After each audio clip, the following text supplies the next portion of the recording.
And it is Australia who will get us underway. Gold and green for them and white socks.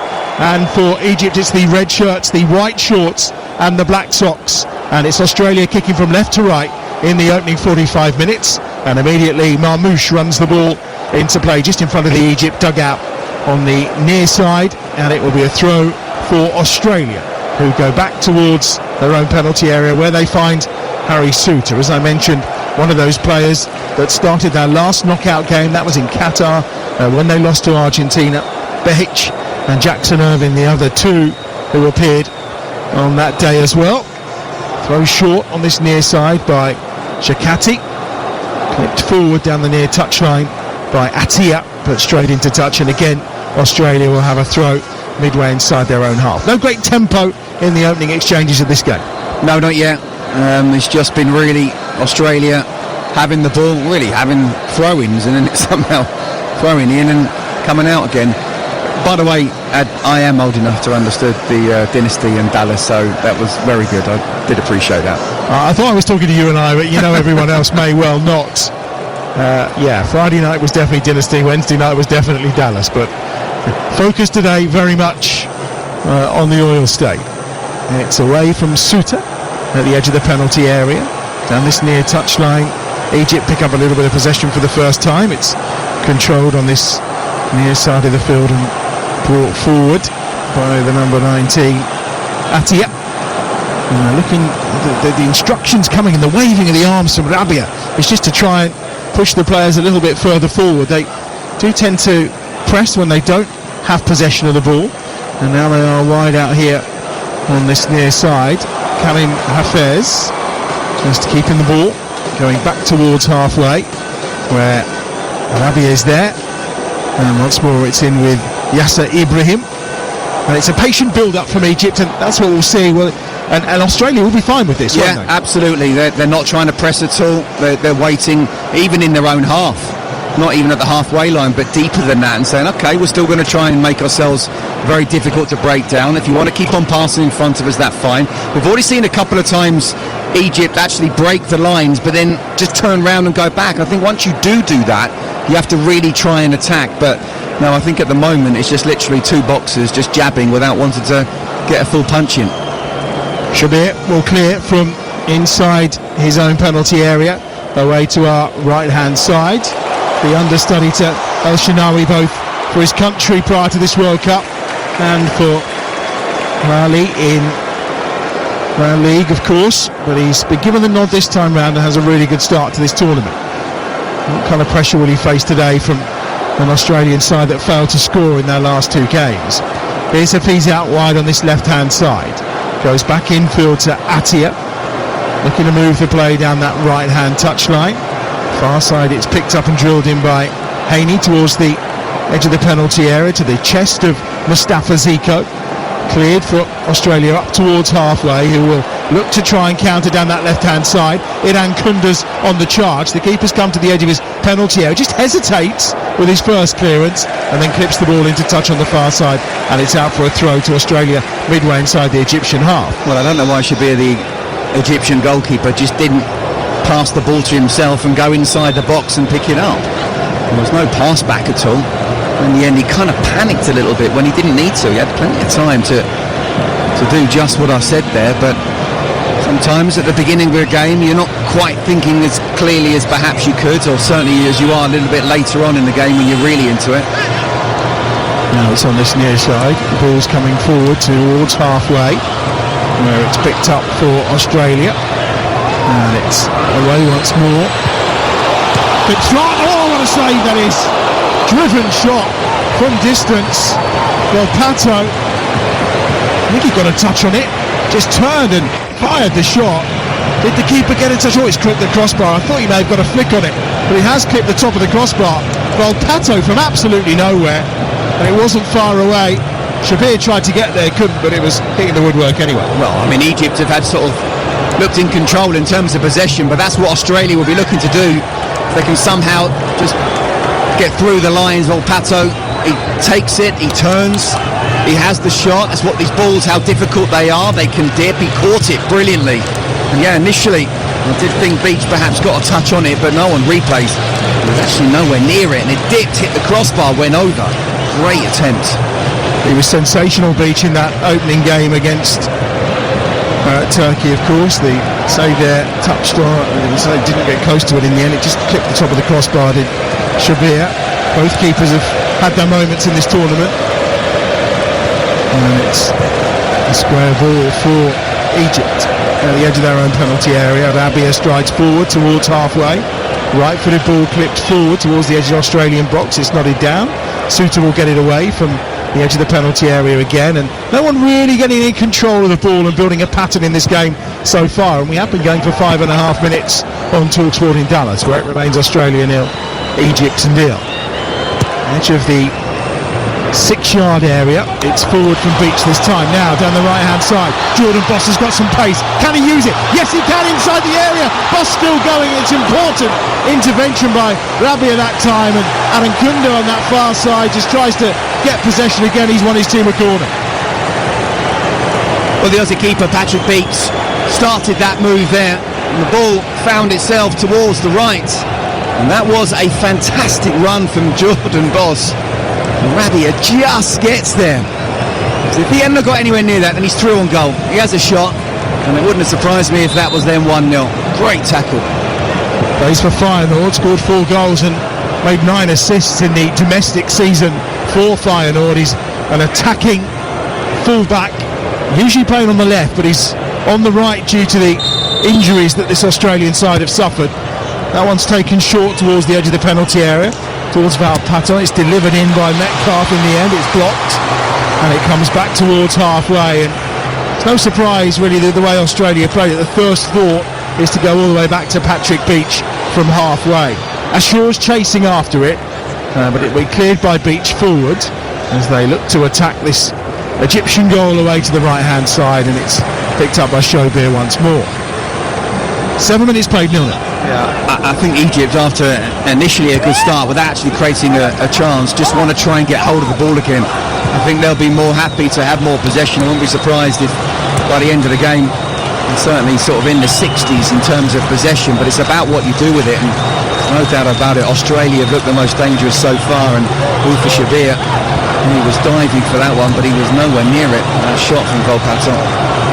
Goes down this left-hand side, back into Rabia, into the middle, where it's picked up by Andy Fatty, who was a doubt for this game, had a groin problem leading into it, but made 8 appearances in qualification, and he came through a fitness test to get his 67th cap for Egypt. Now through the middle it's Marwan Atia, helped back by Mamouche, out wide to that right-hand side, where it's picked up by Ashur, down that right touchline to Haney, who comes in towards the edge of the area. There is suddenly Mo Salah appearing for a couple of touches. Back with Emam Ashur.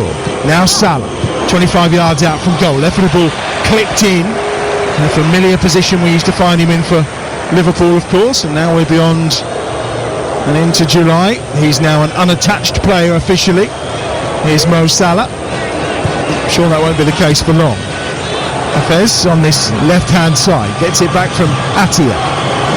Patient, but everyone is back for Australia. They are in that bank of 5, 4 and 1, as we anticipated they would be whenever they come under any kind of aggressive assault from this Egyptian side. Mohamed Haney's ball in is intercepted, and now they'll look to spring on the counter, and they do through the middle, this time courtesy of Volpato, and there's a foul on Jackson Irvine, and it will be a free kick to Australia, 7 or 8 yards inside the Egyptian half. I think it was almost the blonde locks of Jackson Irvine that as he went down sort of flew around, that makes it look a little bit worse than it was. And you could see Ibrahim wasn't happy that a foul was given there, but it just gives a little bit of respite for Australia. Right, for the ball clipped out to this right-hand side again, where it's picked up by Boss. He just works his way back towards halfway, does Jordan Boss, where Suter is there. Bearing in mind that Suter's hardly had any football in the last couple of seasons. He's done incredibly well in this World Cup so far. He was tremendous in that opening victory against Turkey, where Turkey provided an onslaught that Australia managed to withstand. and sneak a couple of goals on the break. Yeah, I think he was superb. It was only the goalkeeper, Patrick Beach, that actually was better than him. It goes to show that they'll be quite happy to, if it has to go that way today, that they sit back, defend, try and soak up any pressure, then attack when possible. They'll be happy to, but they've come closer to scoring so far.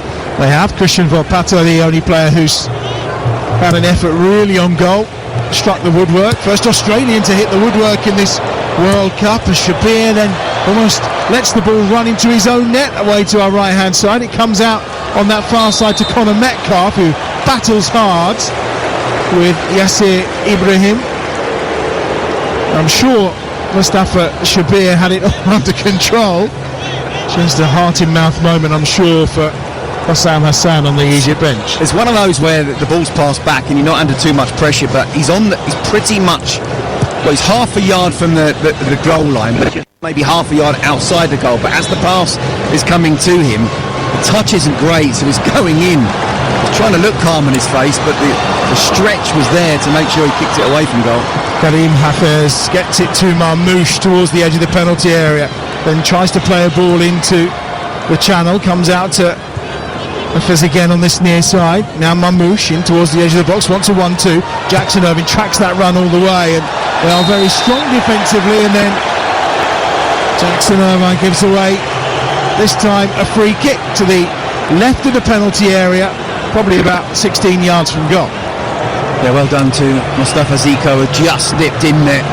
It's a little bit scrappy around about the Australian penalty box just outside it, but he realised he could nip in there in front of Jackson Irvine. And we talked about how Australia have come closest to scoring so far. This is a great opportunity just outside the box, to the side of it. Mo Salah looking like he's wanted to whip it in. Salah is there on his left foot, you would feel, although Imam Ashur calls it for the right, potentially. Two in the wall. I actually think, sorry Adam, I actually think it'd be better for the right footer, but we'll see whether Mo Salah pulls rank or not. Salah with the arm in the air, just rolls it, and maybe rolled it a bit too much as the shot is drilled, and Jackson Irvine again manages to get the block in. Egypt still going here, ball into the box, header and in! Imam Ashur gives Egypt the lead. Close range header. Second goal in this World Cup. The 28-year-old on the spot, in and around the edge of the 6-yard area, and nods down beyond Beach into the bottom corner. And the players hit their knees in celebration. It's a brilliant start for Egypt. 13 minutes gone, Australia 0, Egypt 1. Well, it was Mo Salah who took the free kick, but it was like a back heel for Ashur, and he overplayed it. So Ashur, he had the shot, it bounced back out, and there's a great ball whipped in, and Ashur's actually gone into the box and followed it, and because he was the one who took the free kick, no one's followed him at all. But it's a wonderful ball. Again, we talk about those in-swinging crosses. No one's near him at all. It's a really good header. Patrick Beach, well, it was a man-of-the-match performance in the first game of the World Cup, but he was nowhere near that at all. Great header, great start for Egypt. Iran Kunda had some eyes on him, but was nowhere near him defensively, and the keeper could do nothing. And it's a really clever header as well, isn't it? Do you know what it really is? Again, the reason why he seemed free was because it was him and Mo Salah who were taking the free kick. It was meant to have the shot, but it wasn't a very good sort of back heel to try and open up the goal for Mo Salah. But the ball just bounced out to the right-hand side, and then no one's looking at him.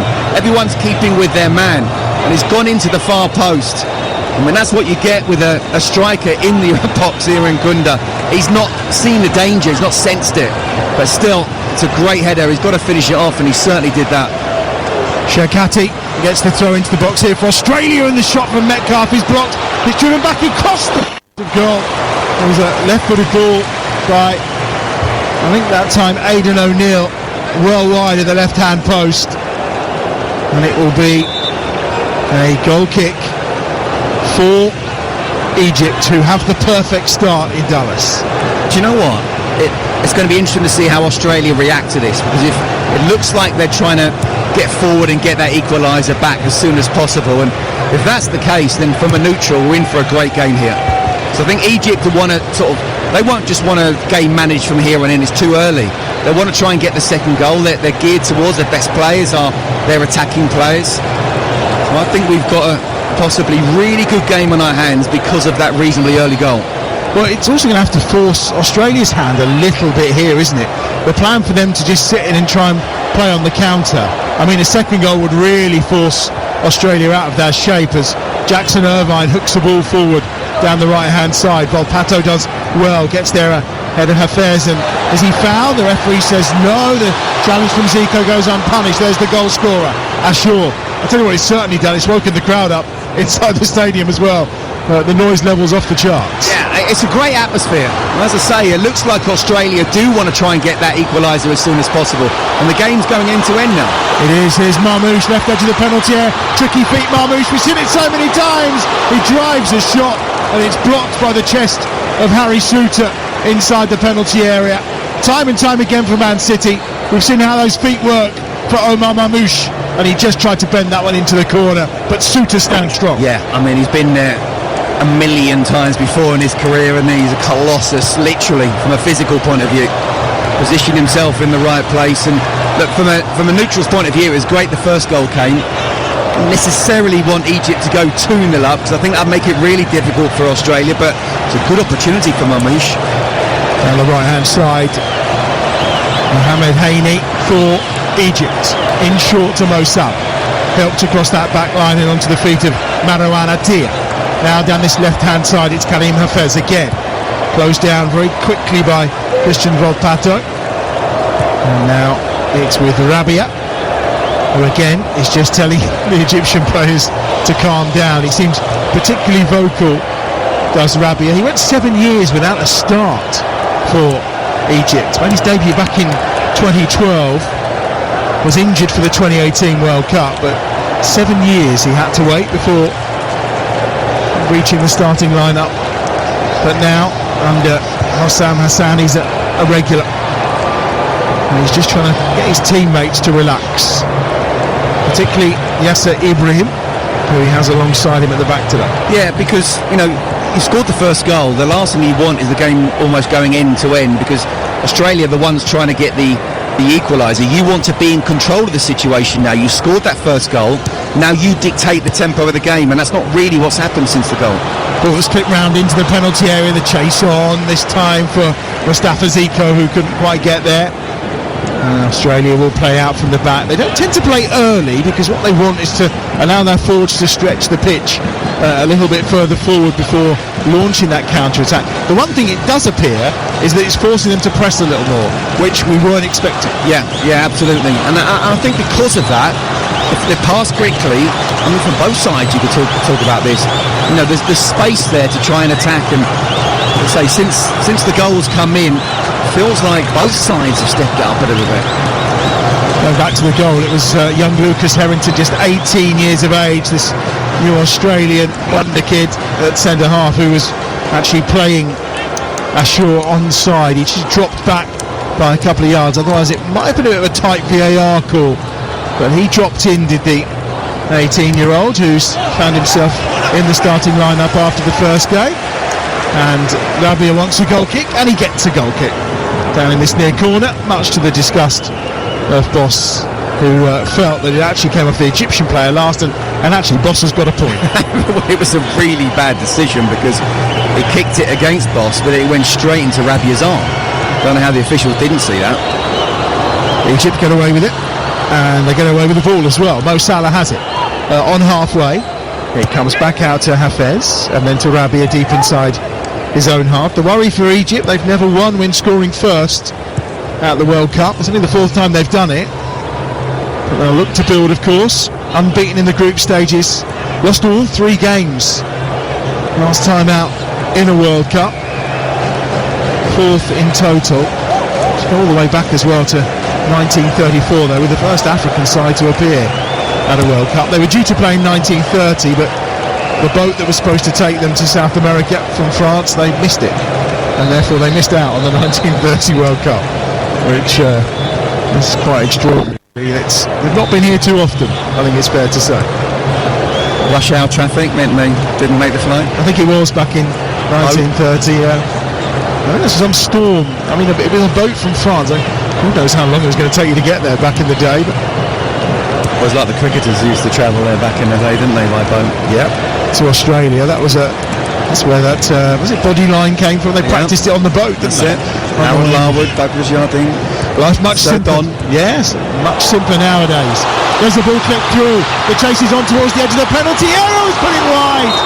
What a chance. The offside flag was up against Zico anyway, but he didn't hit the target. I don't think he knew he was offside. The call was late. It's a lovely little ball that's turned around the corner, but he is about a yard or so offside. It was a lovely pass from Hamdi Fatih. Yeah, it was. It's a really nicely, well, I say nicely timed. It was almost just the run itself was a little bit too early. It was a lovely vision from Fatih, seeing the space over the head. You could see the run that Zico had made there. And look, was it Ashur, was it Salah who wanted the pass? But in the end, when you're through on goal, you've got to try and shoot. Wouldn't have mattered anyway, but that's where they can look dangerous. Well, Australia are trying to push and press, and that little ball over the top, first time, if you can time the run really well, maybe they can get that opportunity again. 21 minutes played in Dallas. Australia 0, Egypt 1. You listen to Talk Sport. On the attack down the left-hand side, here come Australia again. First time ball in from Bahic is blocked out, and it will be a corner to Australia on that left-hand side. They were pretty decent when it came to qualifying. 8 goals from corners and indirect free kicks, so they're a danger at set pieces, and they have one down the left. Defending to be done here for Egypt, who lead by a goal to 0. Yeah, and when you're 1-0 down, again, on set pieces are so important, as we know, more than ever now, but when you're 1-0 down and you're struggling to create chances, the right ball to the right person with the height that they've got. Christian Volpato will deliver it towards the back post. It's the header from the youngster Lucas Harrington. Only made his international debut in March, the Colorado Rapids, and I think at that point the referee decides it's time for the hydration break and a chance probably for Tony Popovic to gather together with his Australian side and work out how they're going to turn around this deficit, Scott. Yeah, look, I think it's been tight. Egypt have had the majority of the possession, 64% so far. Australia have had more attempts than Egypt have, but the only goal so far has come from the only shot on goal. We talked about Volpato and that strike. Shabir was nowhere near it, really. Had no chance getting anywhere near it. It just dipped and it was really unlucky, and that's what they've got to try and do a little bit more. Again, set pieces is the obvious one, but in open play, if you can get, Boss has done well down the right-hand side. He's shown his pace despite him being really a left-footed player. But it's not just Volpato, but Metcalf as well need to get on the ball, get in the turn. And if they also, in the way that Egypt sometimes have played that little ball over the top of the Australian defence, if they can do something similar against Egypt for the pace of Iran Kunda as well. We saw him score a great goal, didn't we, in the first game? Listen, this is a close game. Just 2 more games to come in the round of 32 after this one.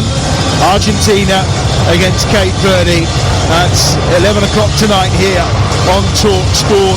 Stuart Pearce, Jim Proudfoot, Adrian Durham will guide you through that one. And then in the wee small hours, Colombia against Ghana. That's a 2:30 kickoff again on Talk Sport. And then we're into the round of 16 tomorrow evening. Starting off with Canada against Morocco. That's a 6 o'clock kickoff. And then at 10 o'clock tomorrow night, Paraguay take on France. And of course, we're all building up to one hell of a double header late on Sunday night. Brazil against Norway, followed by Mexico against England. 1 a.m. in the morning, both those games live, of course, on Talk Sport. Worth remembering as well, if you want some action in your build-up tomorrow, and on Talk Sport 2 it is the Magic Weekend in Rugby League, and we'll have commentary on those games on Talk Sport 2 throughout the weekend. Both managers taking proper advantage of this hydration break. Tony Popovic, who you may remember as a defender, I think he was resilient, He was well organised, difficult to get past, which is how he's kind of made this Australian side since he took over. He'll be frustrated to concede in the manner that they did, won't he? Yeah, I think so. He was also a really good technical player. He was good on the ball. But yeah, he was a big, strong centre-half for sure. And he will be disappointed. I mean, look, he understands you're playing in the World Cup. Australia, I mean, should be qualifying now for a World Cup, but if they get past the group stages, they've done well. But now you're in the knockout stages. The next level of team you're playing is a higher one. They showed against Turkey, and I think that result was a real coupon buster for me. I thought Turkey could be one of the dark horses to maybe get to the quarterfinals, and obviously from then they fell away. But I think that gave them a lot of confidence playing that way, playing that style. But if you haven't got the superstars, and let's be honest, they haven't, you need to make yourself very resilient, very difficult to beat and break down.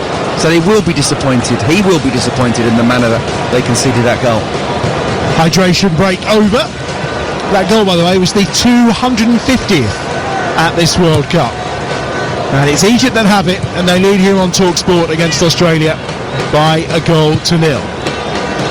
Just as well, I'm astonished at the amount of babies that have been taken to this tournament. Everywhere you look in the crowd, people have got small babies with ear defenders on. But it's like it's a moment of a lifetime. I'm bringing my 9-month-old to watch. My goodness, that'd be the last thing I'd want to do. And we're obviously keeping an eye on Mo Salah as well. I mean, he's done it quiet so far. Yeah, 7 touches so far. Only Patrick Beach, the Australia keeper, has had fewer touches. I mean, how fit is he? He wasn't going to miss this regardless. No, he wasn't. But I mean, we've seen in the last year or so, we've actually seen even at his very best, not always been one of those sort of just get on the ball and pass and get as many touches as possible. He's always been a player of moments. But I'm sure he'd be disappointed to hear that stat. There's only one other player, and that's the Aussie keeper who's had fewer touches. And one of those was him picking it out of the back of the net, I suspect, wasn't it? Australia 0, Egypt 1. A reminder, the winners will play the winners of Argentina against Cape Verde, which is coming up later tonight on TalkSport. That game on July the 7th in Atlanta. Onto the chest on the far side of the field of Ashur, who just runs it out of play. It will, I thought it was going to be a throw for Australia, but no. Iran Kunda looks, and he's cutting a fairly frustrated figure so far. Yeah. We've not really seen him in the game at all. No, he does look frustrated, doesn't he? And I'm going to say he scored a really good goal in that first game, showed what he's capable of, but in terms of being involved in this game, no. He's not had great service. He can complain about that, but he's not got involved as yet. There's 6 World Cup games in a row now that Egypt have managed to score in. Obviously, we know already Mo Salah is the first Egyptian to score in 2 World Cups. He needs 2 goals to become the leading goal scorer internationally for Egypt and take over as coach. Maybe when he equals him, he'll drop him. Who knows? Out wide on that far side. Good bit of build-up play that time by Mustafa Ziko. It's held up by Emar Mashur, the goal scorer. It's almost walking pace from Mo Salah. He's heard you, Scott. He's just had 3 or 4 touches of the ball without anyone coming near him, just to boost his numbers a little. Does that count in terms of touches? If you're on the ball, you have 3 or 4, or does that count as just 1? I don't know. We'll have to check with our stats team on that one. But he's certainly upped his numbers in the last few moments. Yeah, he did. Behic on that far side is going to take the throw. Plays for Melbourne City. 10th World Cup appearance. And into the side after the first couple of games. Behic on that far side gets it forward up that far touchline. And first real chance for Iran Kunda to run. And he runs it straight into touch. Not the most impressive of starts for Iran Kunda. No, I mean, again, we've got to be sort of respectful, but understand that Australia don't have sort of world-class players. So it's not as if they're going to be absolutely dominant in this game, but I'll be disappointed they haven't tested Jabir a little bit more than that initial Volpato shot, and that's pretty much about it. Chase on there for Marmouche, but he was never going to get there. The ball runs out, and it will be Beach who will clear it from the edge of his 6-yard area. And well, Suter was looking short, so was Lucas Harrington, but Beach has said no, we're going a bit more direct this time. And the young man is going to launch this ball forward. Just 22 years of age. Made those 8 saves against Turkey. Everyone came here thinking that Matt Ryan was going to close in on the record of Tim Cahill, who's won 108, and Mark Schwartz won 109. But big call by Tony Popovic pre-game. Massive call.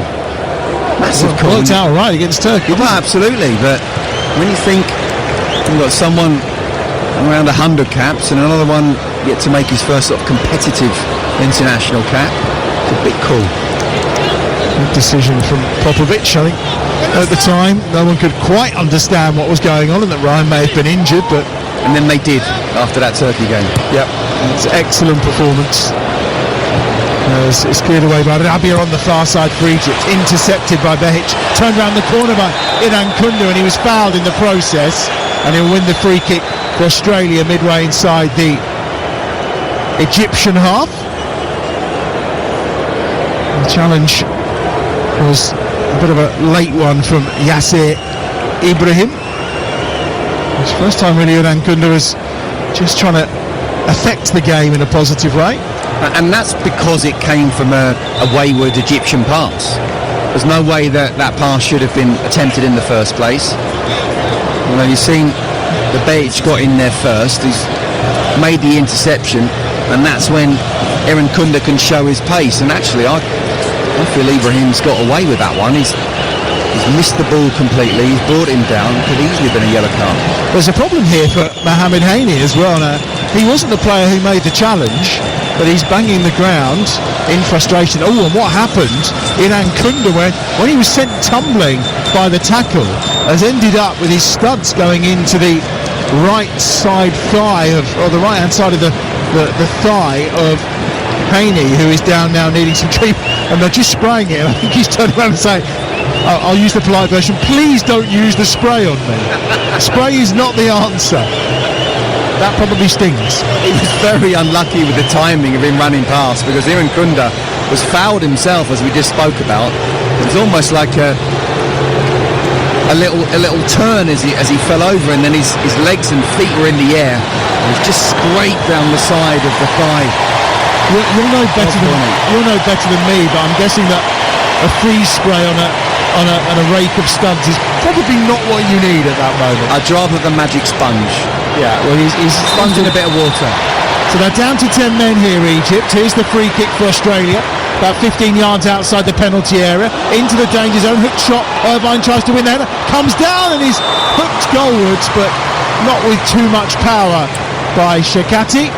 And the referee's given the free kick anyway, and it will be Egypt's around the penalty spot.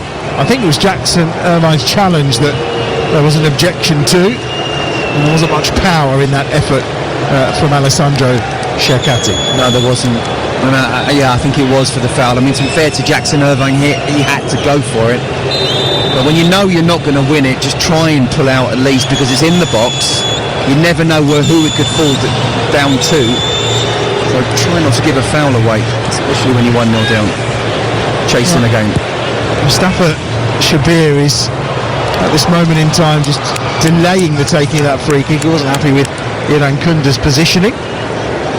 Shabir up to cap 14 today. He's played everyone in this World Cup. As I mentioned before, he was the understudy to Mohamed El Shenawi, who is 37 years of age, and thought he was probably getting his 78th cap. Played in the Club World Cup against Messi, did El Shenawi. Towards the end of the season, though, he actually hit a referee when he was playing for his club and got a 4-game ban for that, and he's now found himself left out of the national side. Here come Australia, and it could be that Shabir's got some defending to do here, or his defence have, and then Behic gets the crossover towards the goalkeeper, who lets it run, and it comes out to Boss on this near side for Australia. Boss on the attack towards the edge of the penalty area. Pato slips a ball in towards Boss, who's gone inside the box, but it's cleared away for Egypt, and then sloppily given away by Mustafa Ziko, and it will go out of play for a throw to Australia, level with the penalty spot on the right hand side. One of the better passages of play from the Socceroos, and the throw is going to come from Shekati, who is very much going to try and launch this inside the penalty area. and I would guess in the vague direction of Hadi Suter, as he's by far and away the tallest man in there. Irvine and Suter almost come together. Harrington helps on its way. Iran Kunda's going to try and turn. In fact, he tries to tee it up, but the shot's driven in from the edge of the penalty area by Aziz Behic, and it's saved, though, down to his right by Mustafa Shabir. Well, that's what can happen when you cause that havoc of the long throw into the box. And to be fair to Iran Kunda, he was quite unselfish. He could have tried to turn, take a touch and shoot, but he realised Behic was coming onto it. It's a decent strike with so many bodies between the ball and the goalkeeper. You wondered, one, would it even reach the goalkeeper? Once it did, would he be unsighted? And in the end, it was a decent save from him. 10 minutes to go to half-time. You listen to Talk Sport. Australia 0, Egypt 1. We are closing in on the finale of the round of 32. In the round of 16, throwing up some very appetising games. Of course, one of those being England's trip to Mexico. All of the build-up and the game live, of course. We start our build-up from inside the Azteca at 11 o'clock on Sunday night, after we bring you the game between Brazil and Norway. Remember, Brazil never beaten Norway. That's clipped through, and the keeper has to come and gather it at the edge of his 6-yard area again. Shabir is alert to the danger. Iran Kundu of Australia was chasing that one down, but the keeper did a good job. Yeah, it was a good little play, actually. As one of the attacking midfielders, Volpato, drops in, it creates space between the left back and the centre back of Egypt. Iran Kunda's tried to run that channel. He couldn't quite get the attempt at goal there. Good play, though. Australia playing a little more on the front foot than we probably anticipated, but they are a goal behind here. That goal from Imam Ashur separating the two teams. Volpato, was he fouled? Yes, he was. He just tried to spin and escape the attentions on this near side of Zico and Hafez. He's just done a lovely bit of skill. I'm not actually sure it was a foul, to be honest with you. He went down for sure. But when you're trying to do that little turn pirouette on the ball, you're off balance. The slightest of touches will get you over. Yeah, Hassan, the Egyptian coach, wasn't happy, having a word with the fourth official about the call of the referee. Now down the right-hand side, here they come. Boss with a chance to get the crossover. He tries, and it's a really good sliding challenge from Marwan Attia. Does concede the corner down the right-hand side. I'll tell you what, I do like the look of Jordan Boss down this right-hand side. He's not always playing like a wing-back. Obviously, he's left-footed, playing on the right, but sometimes he's playing almost like a winger. And again, got himself in a really dangerous position and has won his team a corner. Well, 3 of Australia's 4 shots have come from set-piece situations. Here's another. Volpato to the back post, nodded down into the danger zone, headed away by Rami Rabia inside the 6-yard area for Egypt. I think the keeper was coming for it, but he still chose to get rid, and Aziz Behic will see it back to Beach away to our left-hand side in the Australian goal. All in purple. Gives the ball short to Behic once more, and rather than go driving forwards, he's just allowed the rest of his teammates to reset, and they'll build again, this time with Boss having switched over to the left-hand side and Behic coming out to the right. Well, maybe just try something different, see what can happen. I actually think they've done okay. Certainly Boss down that right-hand side, but there's nothing wrong with just trying to not necessarily confuse the opposition defenders, but just ask different questions. Long ball forward that time from Alessandro Cercati, and the Italian-born Australian. He moved to Oz when he was 1 year old. It just overhit the pass, and it's allowed Egypt to build out from the back from Shabir. And now to the right-hand side, Mohamed Haini is well over halfway. He gets into Australian territory, drops it short back into Mohamed Salah. And as we know him, and of course Salah is on to cap 120 tonight for Egypt. 68 goals. That record is 69. Maybe it'll come today for him, who knows. Marwan Attia has it on halfway for Egypt in those red shirts, and they're well spread in formation going forward down that right-hand side, but Australia snuff it out. On that left-hand side, Boss is there. Now, Boss has been penalised here. I think they felt he got away with the ball, but he may have done it while also being a little bit strong in his arms with the goal scorer Emam Ashur. Yeah, it was an outstretched right arm into his face that's been penalised. Do you know what? Yeah, he's caught him a little bit in the face, but I'm not having that. You know, you're protecting the ball, your arm goes up, you're not on purpose trying to get the face. Yes, he's been caught. It's a physical game, it's a contact game. I'll play on that. Yeah, Emam Ashur certainly made the most of it, and the referee was happy to oblige. So it's a free kick for Egypt on the right-hand side. Probably about 35 yards out from goal, about 4 yards to the right of the penalty area. And this one, you feel, may well be delivered by Mo Salah, because it could well suit his left foot. Bit of complaining here towards the assistant. The referee getting involved as well, and just telling Mo Salah to hurry up. But the Egyptian captain continued to argue with the referee on this one. He's also got Emam Ashur there with his right foot delivery, but it's going to be Salah who plays it short to Attia. His right footed ball is a decent one into the danger zone, and it's well defended this time for Australia and out down the right hand side, but the offside flag is up anyway. Yeah, I mean, I wouldn't say it was a vintage well worked free kick there, but the ball was played inside, got into the box, and well done Aidan O'Neill, who followed the run, and he was the one who got there first. You would expect Australia to not concede with that type of goal, but you could say they conceded off a free kick that ended up being a bit of play in open play, and then across to the far post, which they will be disappointed about. Well, they've kept 4 clean sheets in their last 6 World Cup matches prior to today, so to get a goal past Australia is a pretty decent effort. They have scored in 11 of their previous 13 World Cup matches, but that was before the last 2 where they drew blanks. 17 shots they had in those final 2 group games. Defensively they are very sound, only second to Spain in terms of the XG on the shots they faced in qualifying, and Iran Kunda having a real tumble on that far side with Yasser Ibrahim, who is complaining. You may well have heard him yelling as Iran Kunda and he fell to the floor. I think he feels that Iran Kunda maybe has trodden on the top of his foot. Yeah, and he probably did, but again it was accidental. I really want my centre halves to be screaming out like that. I want them to be big and strong and sending out a message to the centre forward they're up against. Iran Kunda, just watching the replay there. I mean, he's kind of all action, isn't he? He's not the tallest, but he's very stocky. He likes to play sort of physical weight. He'll put his weight around, and as he's fallen over, yes, he's caught Ibrahim, but I don't really want to be hearing that from my centre half. We're having a lengthy old discussion about it still. It's ongoing.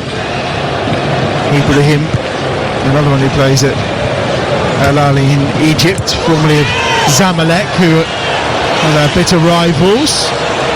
Another foul here. This time it's gone the way of Australia. In fact, it's been taken very quickly on that far side. Referee keen to keep things moving. Irvine in the centre circle to the right hand side. Shakati up this near touchline trying to find Boss. They've swapped back over again, so Boss once more now on this right hand side. And it's back with Suter. Harrington just short of halfway. Back again to Suter inside the centre circle. Shakati coming forward down this right hand side. And clicked on its way towards the edge of the penalty area. Iran Kunda just tried to turn his man Yasser Ibrahim, but probably too much effort into getting Ibrahim out the way, and the ball runs through to Shabir in the Egyptian goal. And we've got a minute to go of this first half on TalkSport. Australia 0, Egypt 1. A reminder, Argentina, Cape Verde coming up once we're done. Yeah, look, both teams are giving it their all, but I think we are seeing perhaps a lack of quality from both sides, really, in terms of a bit of brilliance, creating something out of nothing. Volpato had that shot, which was really good early on. They hit the crossbar, and obviously we have had a goal, but we've only had a shot on target, one from each side, and I think that pretty much sums up the lack of quality in the final third. Irvine and Attia have just come together. The referees let it go, and it was a coming together. I don't think anyone kind of initiated that foul. As he's Behic clips forward, gets the ball forward, should I say, to this near side, and it's going to run out of play, and it'll be a goal kick for Egypt. away to our right hand side. O'Neill complaining as well about an injury he feels he got from a boot. Ooh, down the inside of the studs as well from Attia that time on Aidan O'Neill. And we've got 5 added minutes at the end of this first half. Again, Ad, look, that's really painful, but that's what happens in football. It's football, yeah. Attia, got there first, and the follow-through was just caught him because his leg was up there, Aidan O'Neill, so he's complaining to the ref that he's got caught. Yeah, he's got caught, but it's not foul. 5 more minutes to this first half in Dallas. Egypt leading by a goal to nil. Lovely bit of skill from Ashur, the goal scorer. Hafez on down this left-hand side. Here's Marmoush towards the angle of the penalty area. Slips it in for the run inside from Hafez. Back to Marmoush, edge of the penalty area. Across to Attia. He goes into the penalty area. Salah with a flicked header. Not something we see from him very often. And it just bops up in the air and into the arms of Patrick Beach. Yeah, the ball was played a little bit too high for him, so there's nothing else he could have done. Lucas Harrington, probably about a foot taller than him. He's gone with him instead of trying to play offside. Probably a wise thing to do, especially with the ball so high. And Salah not able to bring it down, but it was a good little bit of movement from Mo Salah.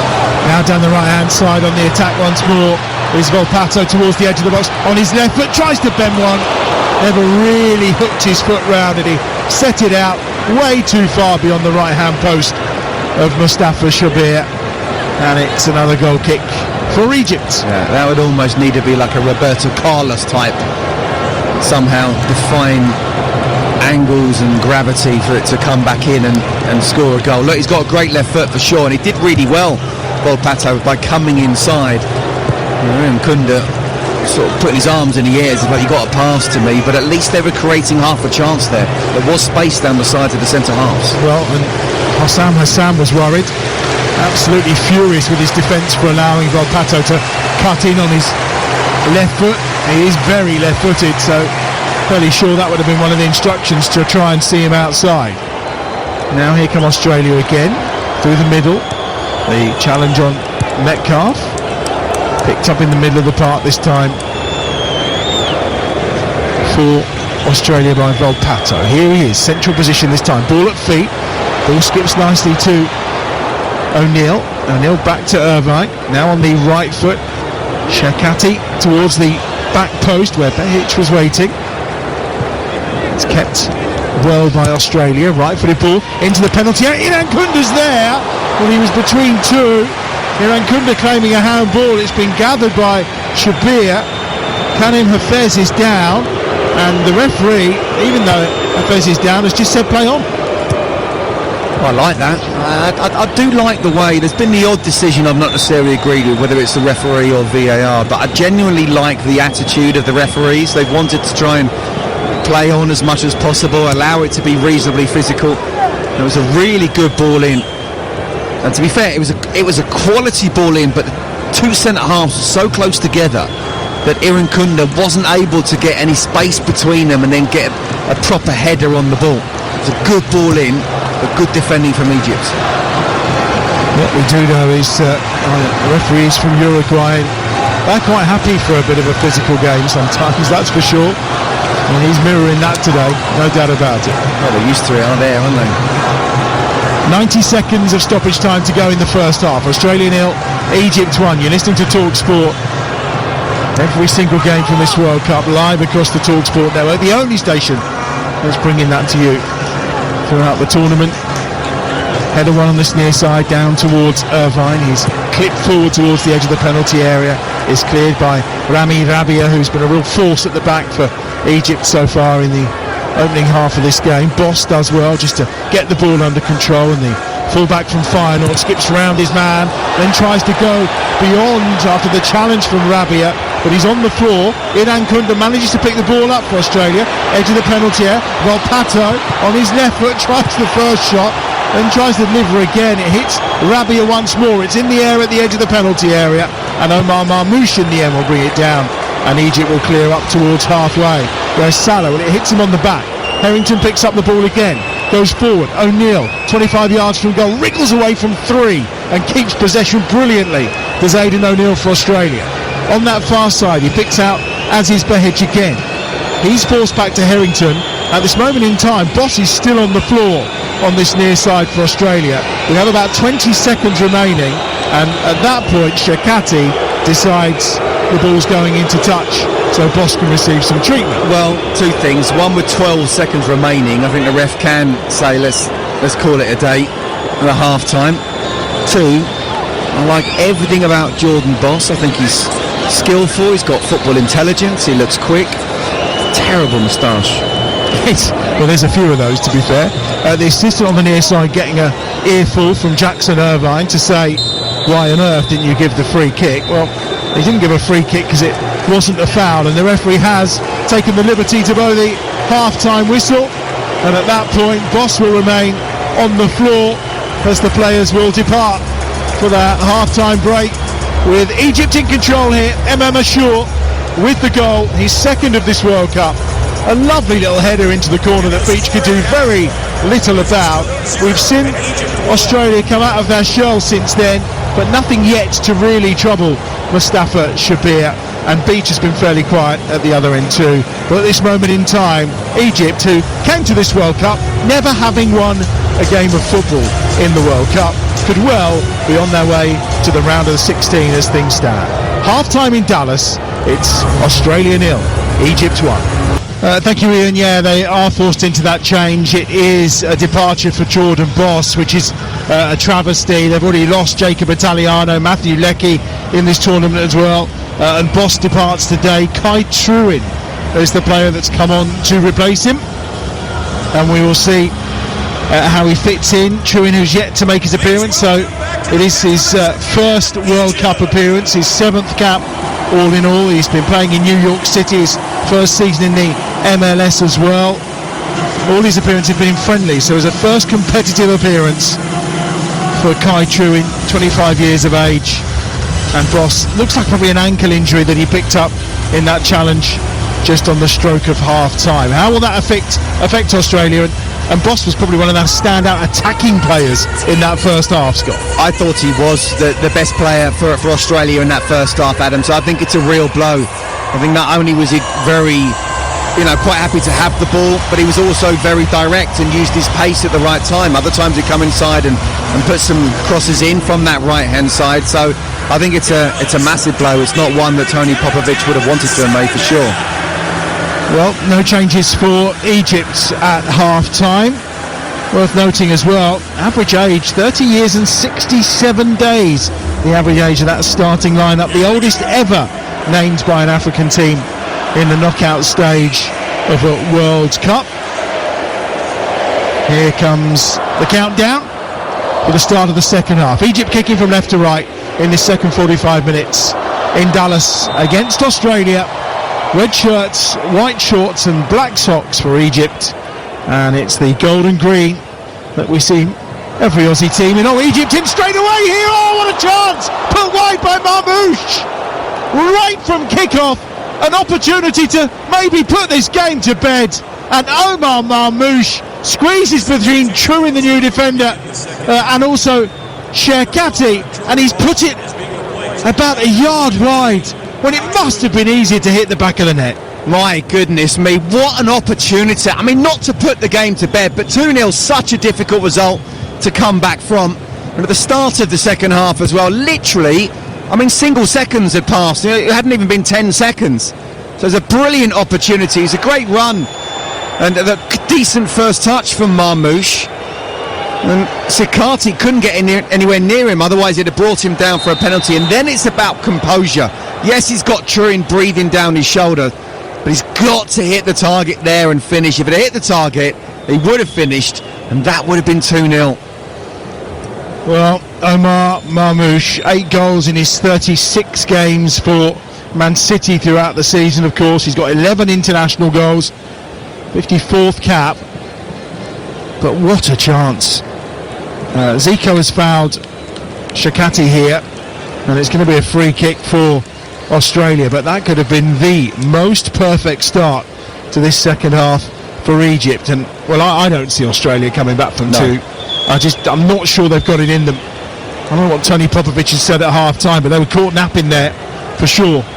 We've seen some bonkers finishes the games already in the last 32, and none more so than Senegal, Belgium. But I don't see Australia coming back from 2-0 down. Well, Volpato and O'Neill here almost can't decide who's delivering this ball. In the end, they do find the head of Suter, but he's knocked back across the edge of the penalty area. No one's coming onto it to me. Suter wins a second header. Iran Kunda. Irvine gets it down. Chance to get a shot away. Volpato then lifts it in, and it's just headed wide of the near post by Connor Metcalfe. And there's a problem here immediately for Mohamed Haini, who is on his back. He's been moved onto his side, but they've called the medical staff on instantly for Egypt, and clearly a clash of heads involved, or maybe he's hit his head on the ground when falling.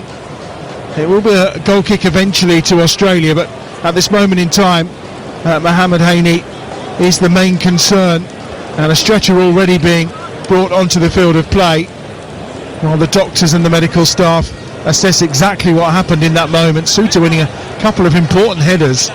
Volpato lifting the ball over from the right hand side. It was Metcalfe who headed the ball wide, and at this moment in time, Haini, the good news is Mohamed Haini is sat up.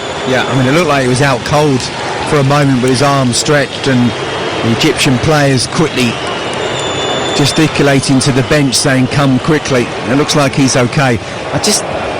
I don't know, I'd like to see it again, but I just felt Connor Metcalfe was a really good little dink to the far post, and Haini does well, he's brave, there's a couple of Aussie players around him, but Connor Metcalfe almost just comes out of the header, gets away from it rather than being really brave and maybe get something on the end of it himself. I tell you what, it's been a heck of a start to the second half, isn't it? It certainly has. In the end, it looks like they've given a free kick, or maybe an offside here. He's okay to continue.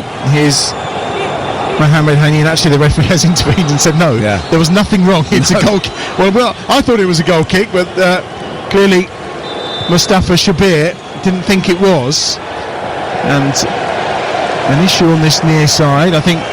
And also the referee has obviously told Mohamed Haini he needs to leave the field of play, because he was still on the pitch. Yeah, he's been down, he's got treatment, he's got to wait. I mean, looking back at the replay, I'm not quite sure what actually happened, because Metcalfe was clearly going for the ball. Whether there was an elbow in the head, it didn't look like there was a clash of heads. No, we'd have to look at it again. I didn't really see. There was 3 or 4 players around at the back post there. As I say, I just felt that Connor Metcalfe, instead of really, I don't know why he's a defender, but John Terry's coming into my head here. You know, he'd stick his head into place and probably get hurt, but maybe score a goal. I felt that Metcalfe wasn't willing to get himself really hurt there. You mentioned John Terry. It was terrific to hear him with White and Jordan live from New York earlier in the week. Talks a lot of sense, does John Terry, I think it's fair to say. Interesting as well his views on Chelsea and the fact that, you know, when an interim may have been required, they chose to go elsewhere rather than him, despite his knowledge and his acceptance. He needs to go away and prove himself before Chelsea will probably even think of having a look at him. Adam, I could talk for a couple of hours about how John Terry, I don't understand how he's not been given a chance to be a manager, and even the interim job. No one's more Chelsea than him with the badges he's got and experience as a coach, but yeah, it's a conversation for another day. Behic clears it away for Australia, who trail Egypt here by 1-0. 5 minutes into the second half. We've already had a little delay though, so plenty of time will be added at the end of this game. We do know that. Harrington finds Suter in the centre circle. I will run you through those two sides, but it's been a fairly dramatic start to this half as Suter heads back towards Beach. I can tell you that it is Beach in goal for Australia. The back three, Harrington, Suter and Shekati. It's Behic and Truin who are now the two fullbacks. Metcalfe, Irwin, O'Neill and Volpato across the middle. Iran Kunda up top. Shabir's in goal for Egypt. Haini, Ibrahim, Rabia and Hafez across the back. Fatih and Hatia in central midfield. Salah, Ashur, Zico and Marmoush are the front players for Egypt. Iran Kunda wants a foul. Referee waves it away. Volpato still has the ball. Right edge of the penalty area. Still got it at his feet. Chance for a cross to be delivered, which does come in towards Behic, who just spins away between two players and can't get the header in. Here's Aidan O'Neill down this near side. Goes down under the challenge from Emma Ashur, who wants the support to start making some noise. and it's a throw on this near side for Australia. Well, after the initial first 10 seconds of this second half, it does feel that perhaps that was a little bit of a kick up the backside for Australia. They've stepped it up a level or two for sure. And it's down to Egypt to make sure that they don't concede. The next sort of 10-15 minutes really important to see this wave of attacks from Australia out, and then they can start controlling the game again. But at the moment, it's Australia on the front foot. Winner of this game will play the winner of Argentina against Cape Verde. That game coming up for you live, the penultimate round of 32 fixture, and it's on Talk Sport. Build up from 10 o'clock, 11 o'clock kickoff tonight. Argentina against Cape Verde. Really is your typical knockout game in the World Cup. The champions against Cape Verde. I mean, unbelievable. It's incredible, isn't it? It's a great story. And you know what? They got a draw against Spain. Well, you never know. We've seen a few shootouts already in this knockout phase. The longer they can keep a clean sheet, the more nervy the Argies will get. Be interesting to see if Pico Lopez can keep Lionel Messi quiet. That will be some achievement for the man from Shamrock Rovers. Down this left-hand side, charging forward. Aziz Bechikian gets the ball in early, looking for Inan Kundu. It's easily cleared away, though, by Rami Rabia, who gets it into touch on this near side, and it's Australia's ball once more. And they've started this second half well. Lucas Harrington helped on its way to O'Neill. They are certainly playing more positively than we saw in the opening 45 minutes, and I'm fairly sure they're playing more positively than the game plan was for today. O'Neill is fouled, level with the edge of the penalty area on this left-hand side.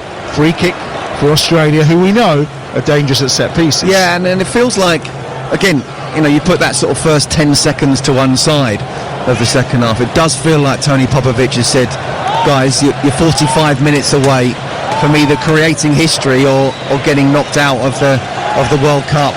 Let's just go for it. Let's leave it all out on the field. And despite arguably their best player who put in the best performance in the first half, Jordan Boss, being injured, they've stepped it up. Only 4 of this squad, of course, play in Australia. I think someone's dressed up as Paul Hogan there, and he had a little crocodile in his hands from Crocodile Dundee. Now attacking the goal, there's a little body of supporters behind. That swung in, Suter goes in! And the header's in! It may be an own goal. Suter's taking the celebrations.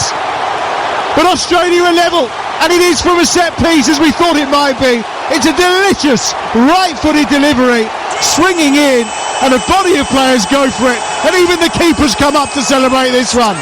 Australia are level. It's Australia 1, Egypt 1.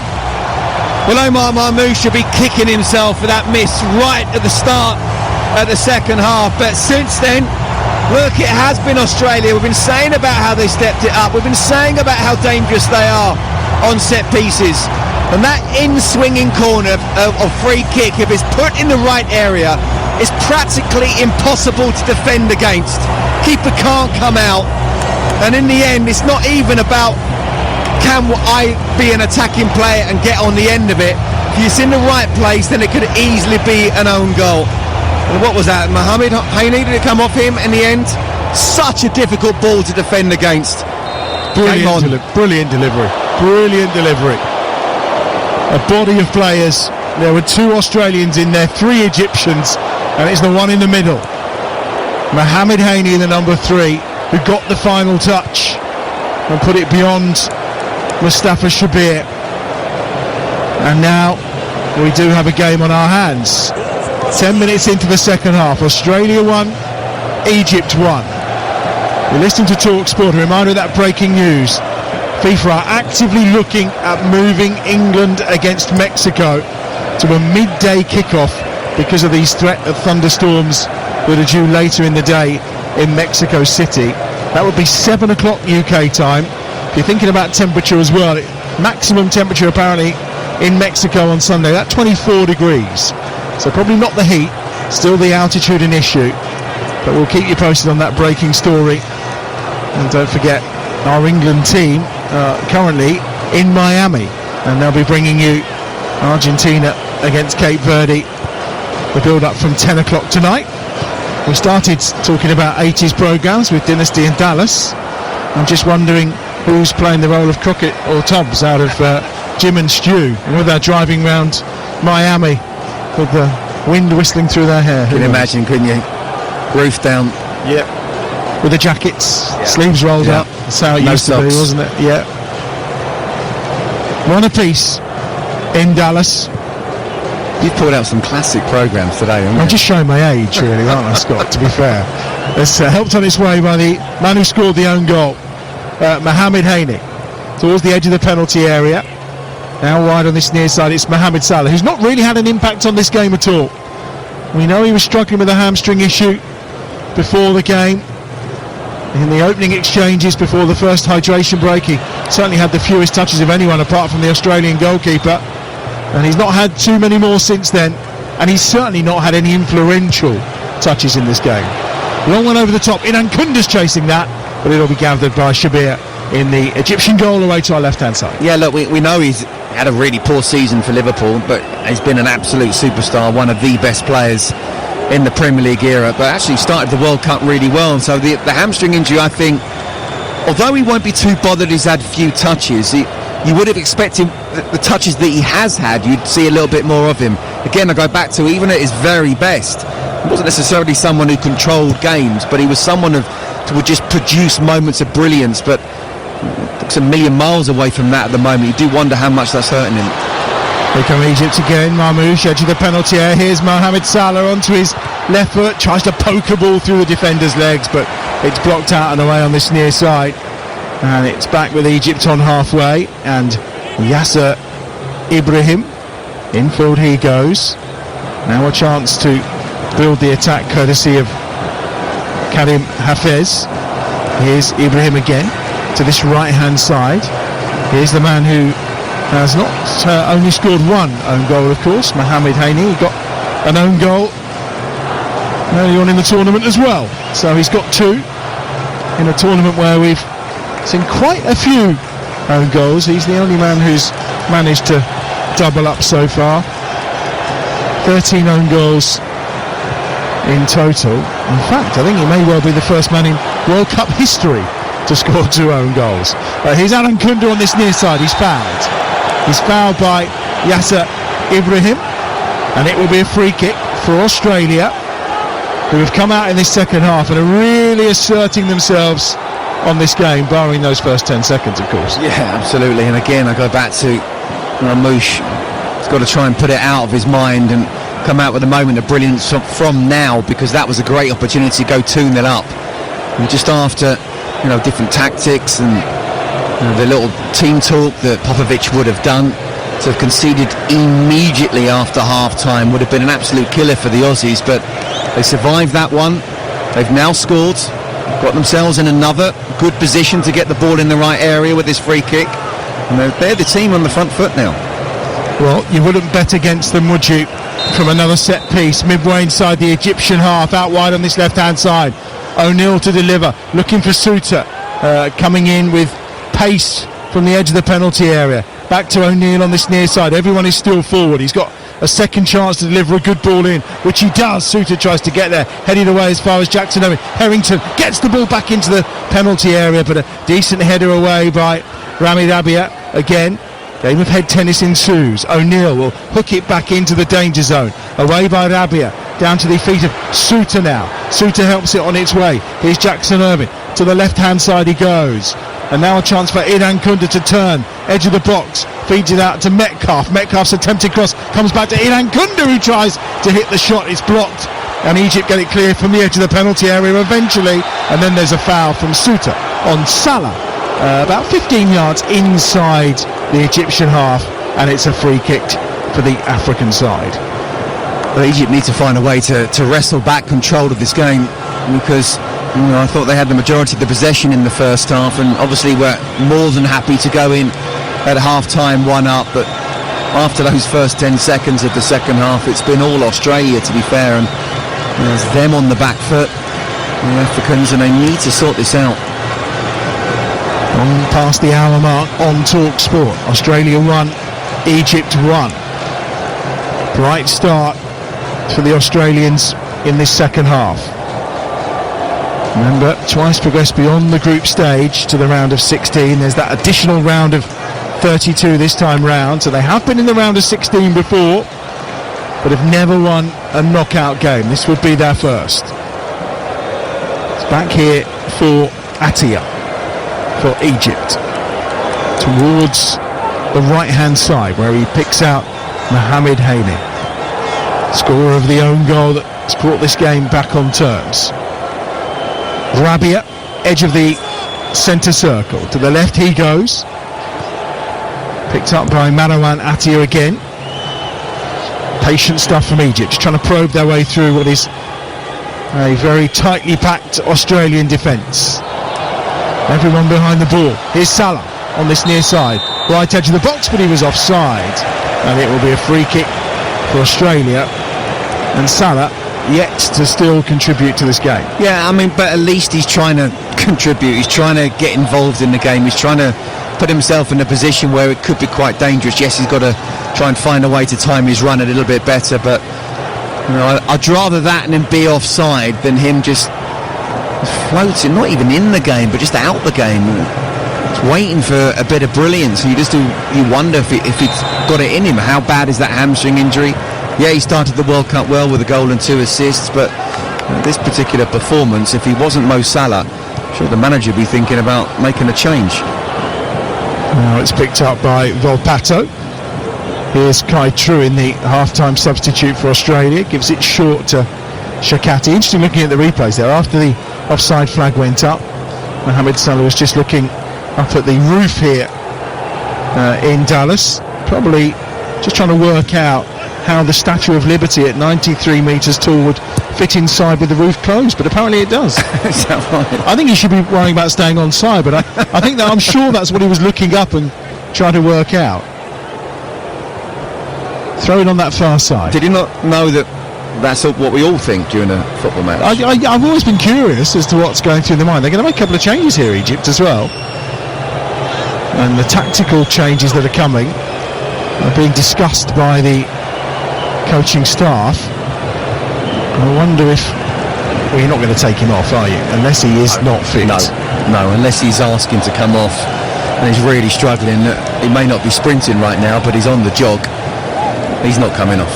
64 minutes played. He made 57 minutes of the last game before he felt that issue in his hamstring.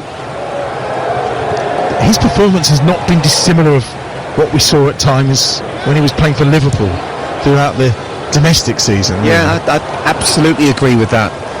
You know, and that's why I feel like I've got to mention, look, he has scored in the World Cup. He's made 2 assists as well. So actually, his World Cup coming into this game has been pretty decent. If you look at the season as a whole, it couldn't have been much worse. Well, aside from, I think, Trossard, he created the most opportunities in the group stages. 11 he was directly involved in. But not going well for him in this round of 32 ties so far. 2 more to come after this. Argentina, Cape Verde at 11. And then during the night, Colombia against Ghana will round off the round of 32. Both those games live on TalkSport, of course. And then we're into the round of 16 immediately tomorrow, with that game featuring Canada, of course, one of the host nations, against Morocco,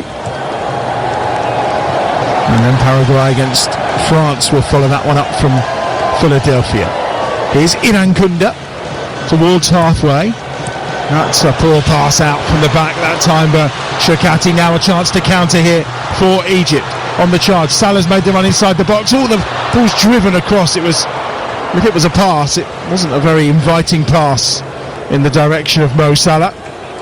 They've kept the ball though. Haini's ball in, volleyed clear from Suter at the edge of the penalty area. Taken down on that left-hand side by Karim Hafez, who was the man who delivered that ball towards Salah at such pace. Picked up by Hamdi Fati. Helped on its way to Attia. On this near touchline, it's Haini again. Into Attia. Edge of the penalty area, trying to slide a ball through. That time was, I think it was Zico towards Salah. Couldn't quite find him, and then the attempted cross from Mohamed Haini. And the clearance from Behic is blocked out, and it will be on the way to our right hand side, a goal kick for Australia. Here's the changes. Mustafa Zico is coming off, as is Hamdi Fati, and we're going to see the introduction of Haysem Hassan.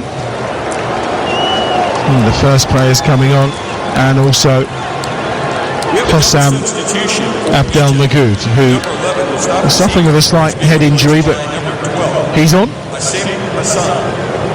We'll see how those changes pan out for Egypt, who've won the ball back here. Ashur on that far side, just nipped in very swiftly. Atia chasing hard, but again unable to get there, and it's cleared away by Beach from the edge of the 6-yard area for Australia. First header won that time by Haysem Hassan. Here's Bahich, who's fouled, and it will be a free kick to Australia. So I don't think the shape will change here, just a personnel swap. Yeah, maybe it just feels like just need a little bit of energy. Talked about how as we come towards the hydration break, perhaps it's been Australia after the initials. I feel like I have to say that all the time, after the initial 10 seconds of the second half. It's been Australia who have been the team on the front foot and in control. I'm not really surprised there have been substitutions made by Egypt. Yeah, a couple of changes then. Mo Salah takes on some water, as does everyone else, of course, as we enter the hydration break. Poised finally here on TalkSport. Australia 1, Egypt 1. So worth reminding you of that breaking news that we heard about at half-time in this game. FIFA are actively looking to move the kick-off time for England's game against Mexico to midday Mexican time. That's 7 o'clock UK time on Sunday evening because of the potential threat of thunderstorms. We obviously saw the game against Ecuador the other night was interrupted by thunderstorms, or delayed by thunderstorms in Mexico City. So that's the latest we have. It's been reported by Mexican state television.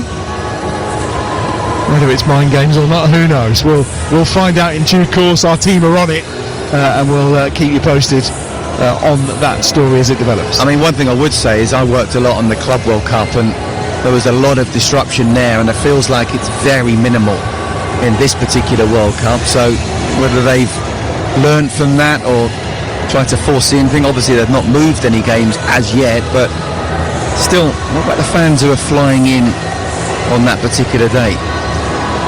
Well, which you would assume is why FIFA are looking at it, as opposed to it's a given, really, because there's probably a lot of considerations that need to be looked at. Obviously, prior to that, we've got the game between Brazil and Norway, and they can't really have two games kicking off at the same time, can they? No and that's chance. A 9 o'clock kickoff, so there could be, if there was extra time penalties, there would be a clash. So we'll keep you posted on that as it develops. No such problems in Miami for Argentina against Cape Verde, which is coming up once we're done on TalkSport this evening. 11 o'clock kickoff. The build-up with Adrian and the team starts from 10, and as I mentioned, overnight in the wee small hours, if you're up and about, you can catch Colombia against Ghana before we get into those round of 16 ties tomorrow afternoon. The Magic Weekend is on for the Super League, and that's live across TalkSport 2 throughout the weekend as well.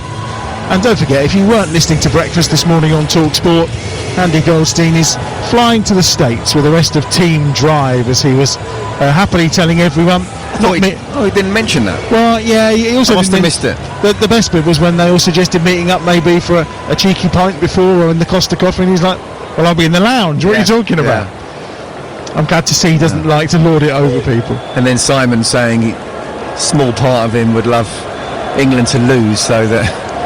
In his words, Andy Goldstein just has 15 minutes in America. Bless. Well, Drive coming live from the States, of course, for you next week on TalkSport. Right, down the right-hand side, on the attack, is the substitute, Kai Truin. He's won the ball and done well. Gives it short to Volpato. Just bypasses Truin. Right forward ball into the box. Iran-Kunda's there, and straight from the hydration break, Australia on the attack again. Iran-Kunda couldn't quite get there for the header. Here comes Haysem Hassan coming forward down this right-hand side for Egypt, one of the substitutes. Ball out of play for a throw. There are Australian changes being prepared right now. They won't be made just yet. Mohamed Haney, scorer of the Australian goal via the own goal, his second of this tournament. Out to Hafiz on that left-hand side, or Hafez, and it's short once more into the middle of the park, picked up by the other substitute, Hossam Abdelmagoud, and it is with Hassan down this right-hand side, back to halfway, where it's collected once more by Ibrahim. Out to the left-hand side, Hafez is there, just feints to deliver the cross, but any opportunity for that is blocked out on that far side by Volpato. Patient build-up from Egypt in their red shirts down this right-hand side. Now Hassan shows a little bit of pace and switches play out to the far side. Chested down by Karim Hafez. Short it goes into the middle of the park. Right-footed ball to the angle of the box on this near side. Mohamed Haney is there. He's got two gold shirts against him. Gives it short to Hassan. Hassan to Haney again down the right. Now a chance to get a good ball into the box. It's not the best. Does come to the edge of the penalty area. Controlled by Emma Mashaw. And his shot probably closer to the corner flag than it was the goal. It was. But two things there. One, they were starting to play at their own tempo and not allowing Australia to get hold of the ball and play it theirs. And even if it was just for a couple of minutes pass from one side to the other, at least they're the one on the ball dictating. But they did find a way to get in behind the Aussie defence there as well. And actually the cross came out, and I sure would be disappointed that, we can have a bit of a laugh, the fact that it went closer to the corner flag. But, that's half a chance. You've got to try and hit the target, especially when you've been on the back foot. Idan Kunda and Christian Volpato are the players going off. Mohamed Touré and Ejder Fustik coming on for Australia. So no change in shape. Fustik will go on the right, Touré going down the middle. So it's not like Tony Popovic has said, well, we don't want extra time, we need to win this inside the next 20 minutes. Just keep the shape, keep the discipline, because actually in the second half they've been the better team. Yeah, they have, but just in the last few minutes, as I say, Egypt are sort of getting a little bit more control of the game and certainly not being on the back foot as much. And look, Ad, we said at the start of the game, didn't we? We said this is really close. You look at the FIFA rankings, there's only a couple of places that's separating them. I did think maybe the big boys of Egypt could make the difference. Mo Salah's hardly touched the ball, and Marmoush has missed I don't want to say a sitter, but an absolutely incredible chance that would have made it 2-0. So fair play to Australia. They went 1-0 down. They perhaps haven't got the superstar names, but they've come back into it. There's every chance they could go on and win it. Suter's ball looped forward towards the edge of the penalty area. Down this left-hand side again. Metcalf, here's Mohamed Touré trying to get the better of Yasser Ibrahim. The referee chooses not to give the foul. Instead the ball comes to Aziz Betic on that near side. This left-hand side, Metcalf. Betic with a chance to cross now, gets the ball in. Only half cleared and just kept in on this near side. Was it by Hassan? The referee and the assistant say it didn't go out of play, much to the annoyance of the Socceroos who felt it had. They'll twist and turn down this left-hand side again with O'Neill. Out wide to this near touchline. 15 minutes plus stoppage time to play. It remains 1-1 in Dallas on Talk Sport. Don't forget, you can head to talksport.com if you want to read more about that breaking story about England and the potential moving of their kick-off time on Sunday night in Mexico City because of the threat of thunderstorms. The game could be kicking off at midday Mexico time, 7 o'clock UK time. FIFA are actively looking at it, according to Mexican state television, because of the threat of thunderstorms that exists around the actual kick-off time. All those details across our social channels, of course, and at talksport.com. And once we're done here in Dallas, then Adrian and the team will be bringing you the game between Argentina and Cape Verde, and there'll be more on that story. But you can check it out right now at talksport.com. 14 minutes plus added time to play. Australia 1, Egypt 1. Are we heading to extra time in this game? You called it at the start. You thought we might be going all the way. Well, I think we're getting towards the point where, you know when you sort of you're playing out in the garden and that, you say, right, we've been playing long enough, next goal wins it. I think the next goal wins this one.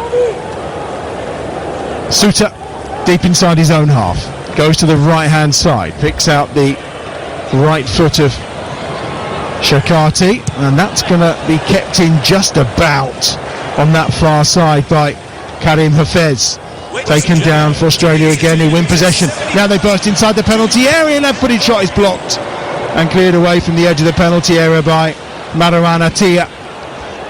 Just almost opened up for Ashdin Fustik, the Australian substitute. He's there again at the edge of the box, going to try and fire in another shot. Is he? No, he turns, gives it to Jackson Irvine. Here's O'Neill. It's with Metcalf, who scored the second goal against Turkey in their opening game at this World Cup. Gives it to Harrington, infield to Irvine. It's much better from Australia in this second half. Significantly won more of the duels in this second half as well, up around the 78% mark. First half it was only 47%. A sign of the fact that Egypt had more of a foothold in this game. It's all changed since the half-time break though. On that right-hand side, Australia with it. Truin, the substitute, towards the edge of the penalty area. Lovely run inside the box that time by Fustik, but he can't get there, and it's brought away by the goal scorer for Egypt, Emma Mashour. And then the ball just left to run out of play by Karim Hafez, who seems to have a little bit of cramp on that far side. Yeah, look, I mean, again, we talked about how perhaps the quality isn't quite there from either side really, but I think with Egypt just in the sort of 5 or 10 minutes ago getting a little bit more control themselves, now Australia trying to get hold of the ball as well, but still not really either side now creating clear-cut chances. Don't forget there's only been one shot on target from either side, and obviously both of them went in. But back to that chance from Mamouche at 1-0 to make it 2-0.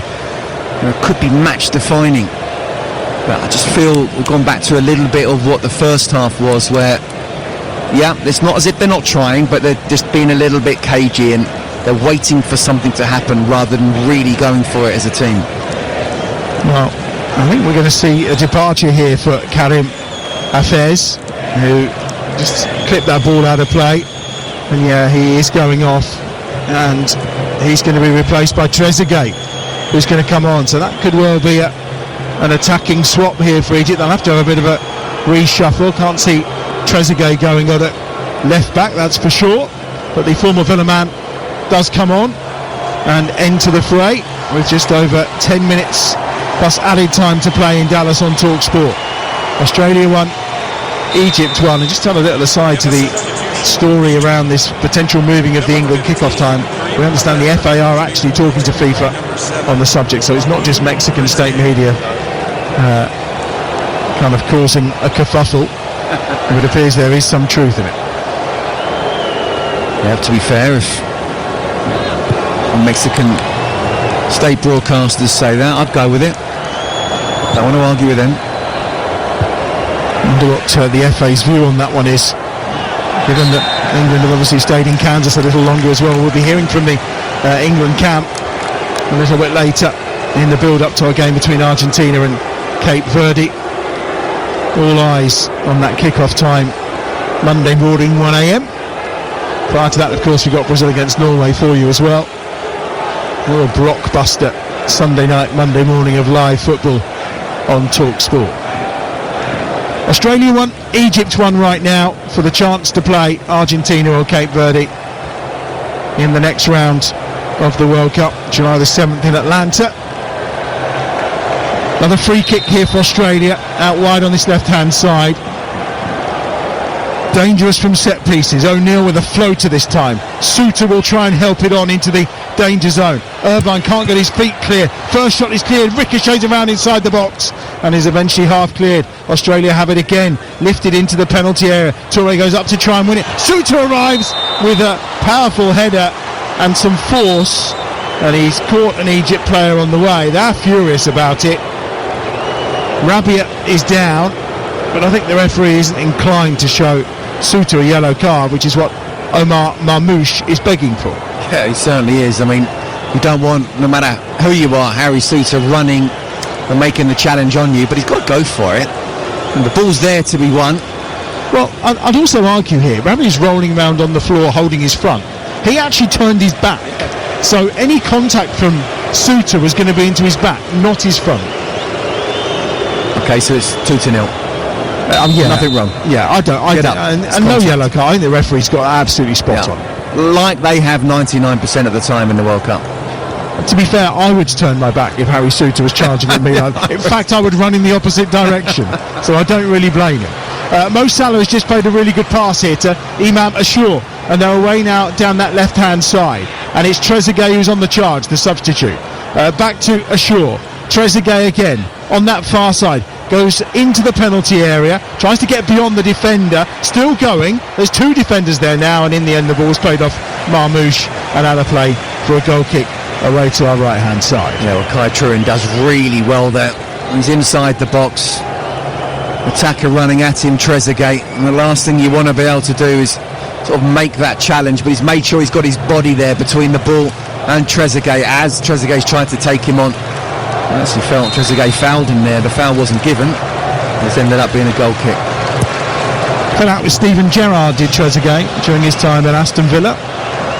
Apparently the word on the street within the squad was that he ran a lot, but there wasn't much else at the end of it. In fact, they used to say he probably runs to training as well. He's very good at running, but the final ball, maybe not the best. Clips ball down the near side for Egypt. Intercepted by Australia on halfway. They win it back with O'Neill. It's given away by O'Neill into touch on this near side. Going to be a throw in down this right hand touchline, taken by Mohamed Haney, who can find a winning goal. 6.5 minutes plus added time to play. On halfway, it's picked up by Rami Rabia, who seems to be okay after being flattened by Harry Suter. Clips ball down this right hand side for Egypt. It's poor, easily intercepted, but that's good work to win it back on this near touchline by Haney. And Egypt will build again wide on that left hand side. Here comes Trezeguet, ball at feet. It's like maybe they've had a little change of shape here, Egypt, and gone into a 3 and look like they've pushed two wing backs on. Yeah, Trezeguet, as you rightly said, he's not a full-back, so he's going to play a bit further on. And that's the first real sort of change of shape we've seen from either side, isn't it? An intent that perhaps they want to try and go and attack. To say Australia over the whole of the second half have been the better side, and Egypt need to find a way to get that win. Now more than ever, as the next one is the winner. Ashur out wide to Haney on this right-hand side for Egypt, midway inside the Australian half, given short to Hassan.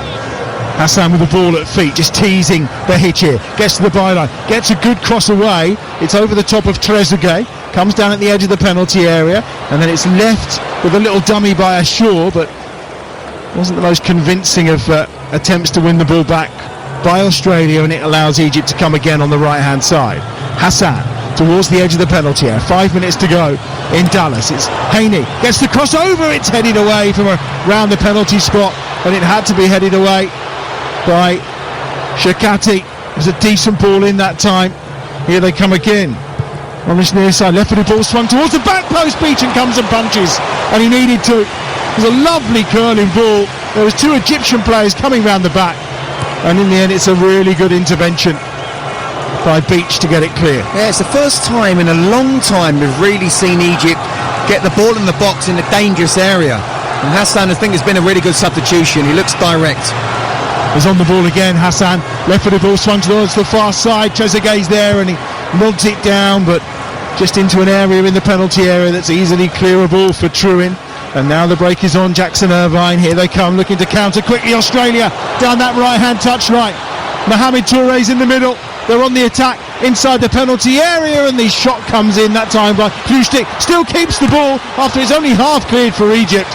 Not the most sound bit of defending we've seen from this Egyptian side so far, and Australia have it back. Harry Suter down that right hand side, plenty of space. It's a lovely ball. Here's Truin. Truin's cross is blocked out by Rabia. Australia all over Egypt here, and they have a corner on that right hand side. 1-1. Well, Harry Suter looked like Rio Ferdinand there, the way he was just flicking behind, so one person was beaten there from the Egypt side. Then as he's coming out to it, brilliant pass out wide, spitting 2 more Egyptian defenders. As the ball comes in, he's thinking you've got to try and make sure it gets in the box, beat that first man.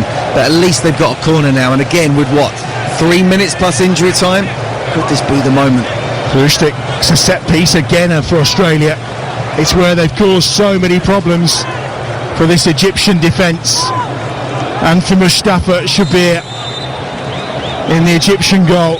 It's a packed 6-yard area, right hand side, so it's a left-footed in-swinger from Flustik, and it is Irving gets the flick on. Oh, it's into Sutu, who's actually cleared it away from the edge of the 6-yard area.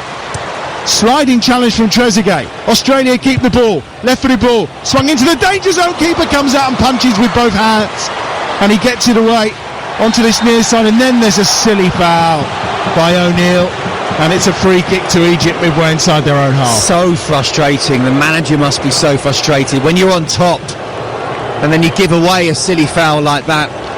Watching a replay of the corner, it's a really good flick on, you have to say, from Jackson Irving.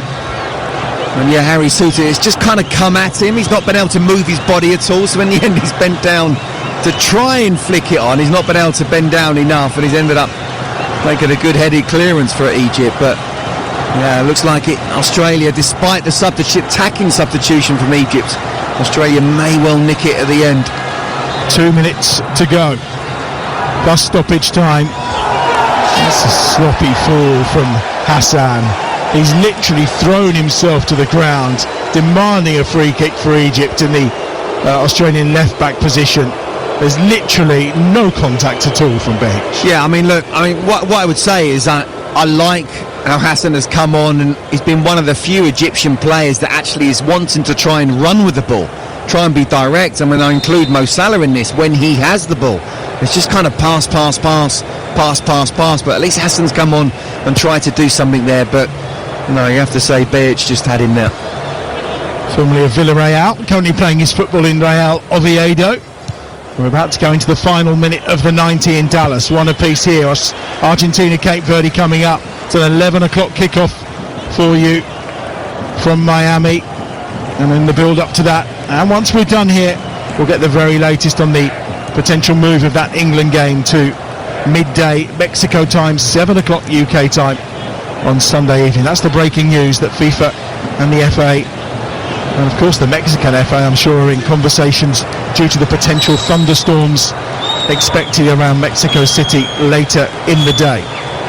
Full details on that at talksport.com and across our social media. Here is Hassan again, midway inside the Australian half. Now it gets tense. The final 30 seconds of the 90. Added time to play. No one wants to make a mistake. Nobody wants to send their team home. But is anyone willing to go for glory? Left-hand side, Trezeguet holds it midway inside the Australian half for Egypt. Then continues his run inside the penalty area. Gets there, nods it down. Has to be cleared behind by Shekati. And we will have 5 added minutes at the end of this second half. It is a corner for Egypt on their left-hand side. Fans of both sides as well looking so nervy, putting their hands behind the heads and thinking, can we score here or can we keep it out? Again, it's about either team score here. There's no way the other one's coming back. Marmoush on that far side, right-footed, goes short towards the edge of the penalty area. It's lifted into the box. Salah's waiting for it on this near side. Just about keeps it in. Closed down by Truin. Now it comes out to Hassan on his left foot. Clips a nice ball in. It's headed away by Harrington. Trying to get the shot away inside the penalty area. That time was Abdel Magoud. And it's going to be a throw for Egypt on that far side. Midway inside the Australian half. Picked up on halfway by Haney. 1-1. A minute into 5 added. Egypt on the attack down the right hand side. Hassan, edge of the box again, left-footed ball to the far side, looking for Trezeguet. He takes it down. Truin though just finds enough space and time to poke a boot in and get it out as far as Ashore, who clips it in down that far touchline again. And Truin's there once more on his competitive debut to put the ball out for a throw on the far side. Yeah, he's done well since he's come on. I think he's defended really well in one-on-one situations. He's come and helped out his defence when possible. But if I were Egypt, the most dangerous man for me is Hassan, who's come on and said about how he's looked direct. Just try and give him the ball and then leave him. Let him have a go at Behic, who doesn't really want to try and engage with him, and it kind of allows him to put crosses in. Hassan down this right-hand side gets the ball across. It's half cleared, taken down on the chest on this near side by Mohamed Touré for Australia. He's tried to then play the pass back to Behic, and he's put it behind and out of play with power for what will be a corner to Egypt on the right-hand side, and we're 2 minutes into 5 added. It's one apiece. Yeah, he's tried to do one of those, to kick it against the defender and thinking it might go out for a goal kick or even a throw, and he's not got anywhere near the Egyptian player and given away a corner. Midway point of the 5 minutes added time. Mo Salah with the corner down this right-hand side. It's going to be a left-footed in-swinger. Can he find that moment of magic for Egypt? Salah gets it over. Suter up in the air, edge of the 6-yard box still, and Irvine will get it out only as far as Salah on this near side. Takes it down with a nice first touch. Feeds the ball towards the penalty spot. There's the header! Oh, what a save! What a tip over the bar from Patrick Beach to deny Rami Rabia from Salah's superb cross. It was swung into the penalty spot. Rami Rabia with a flicked header and Beach with an outstanding save to deny Egypt a winner. Mo Salah has done next to nothing, but what a cross that was. Great header, brilliant save. Marmoush with a follow-up corner, swung in, headed away by Suter, comes down to Salah who hits the shot, and it's saved comfortably by Beach this time. I'll tell you what, that was just, first of all, brilliant vision from Mo Salah, but unbelievable execution with that sort of in-swinging first-time cross. And Rami Rabia does so well. I mean, look, it kind of goes straight at the keeper, but in slow motion, I don't think it does Beach enough justice, because his reaction time is next to nothing. It's a brilliant save. We've had plenty of drama in stoppage time throughout these knockout games at the World Cup. Is there more to come here? Final minute of the 5 added, or are we going to extra time? Salah to the edge of the box, the shot driven in from Attia. It rebounds all the way to halfway, where Ibrahim picks it up, gives it to Hassan. All of a sudden Mo Salah's playing towards the edge of the penalty area. Haney tries to get there. It's punted clear for Australia. There's 30 seconds of added time remaining on Talk Sport. Australia 1, Egypt 1. While the teams are setting up for extra time, we'll get the latest on the potential movement of that England game to earlier in the day in Mexico. That's coming up with Ian Danter in a few moments' time. 10 seconds or so to play. Forward by Ashur, Egypt's goal scorer. Out to the feet of Mohamed Salah. Mo Salah on the turn, inside the box, on his left foot, tees it up for Hassan, whose shot is blocked at the edge of the 6-yard area by Harry Suter, and that was definitely finding its way into the far corner had Suter not intervened. And there is the full-time whistle. Well, a game that meandered along at times has sprung to life in the closing moments. The early goal from Ashur in the first half, cancelled out by an own goal in the second half from Mohamed Haney, his second and the 13th of this World Cup. And at the end, Egypt, on 2 or 3 occasions, almost coming up with the goods. But extra time's on the way in Dallas. It's finished here, Australia 1, Egypt 1. Yeah, very much so, Ian. Neither have been in extra time in a World Cup before.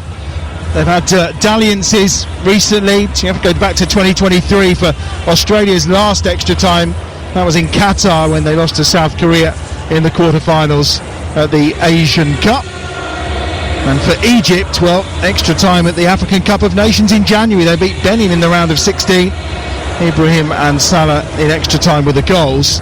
You may also have thought they took on Nigeria in extra time for that third place playoff defeat, but that went straight to penalties, which is where we may end up today. And I think, Scott, it's fair to say we began the evening by talking about the fact that this might be quite a tight affair because there is only Algeria between them in the FIFA World Rankings. Yeah, we thought it would be very, very close, and to be fair, we've been right here.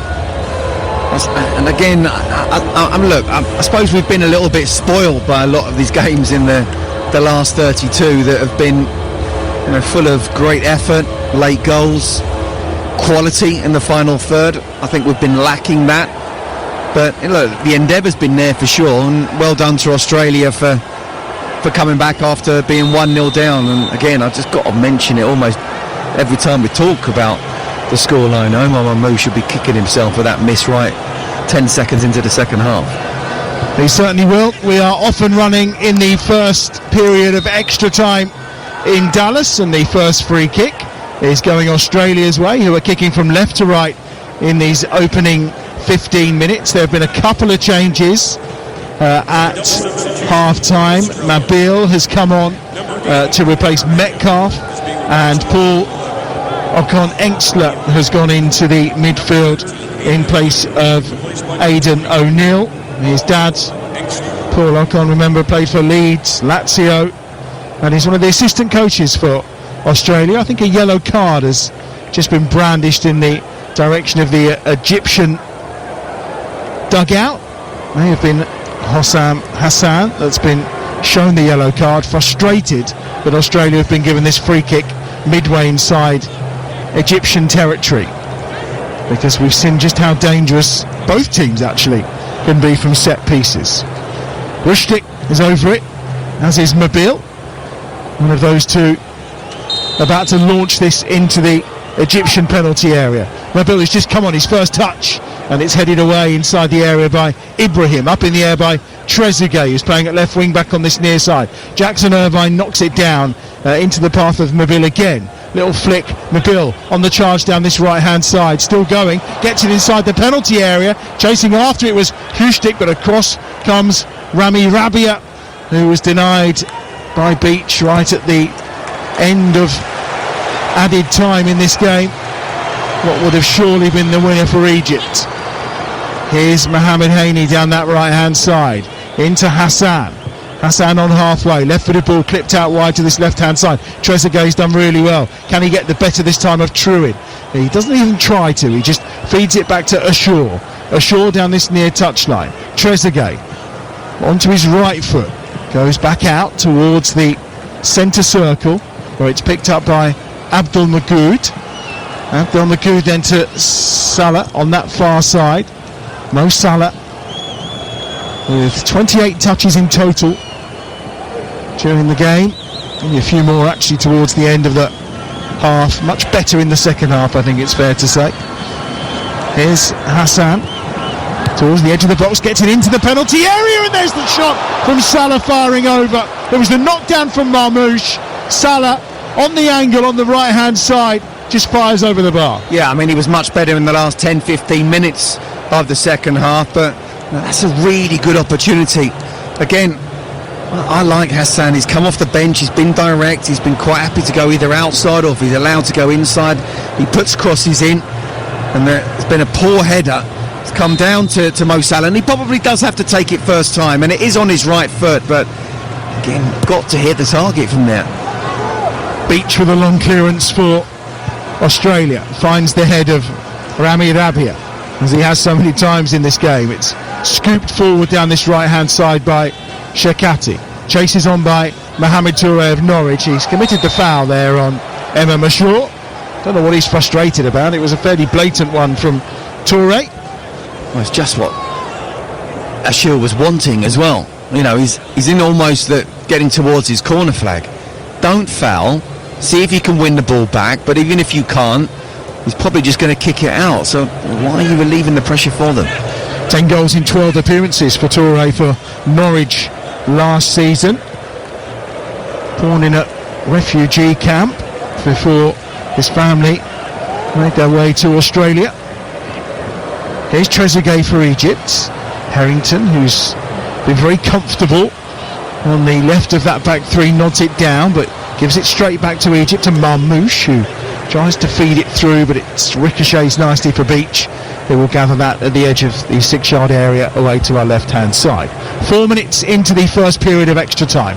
Australia 1, Egypt 1 as things stand, and you don't want to be too stereotypical, but there's a lot of inflatable kangaroos and men wearing hats with corks hanging down.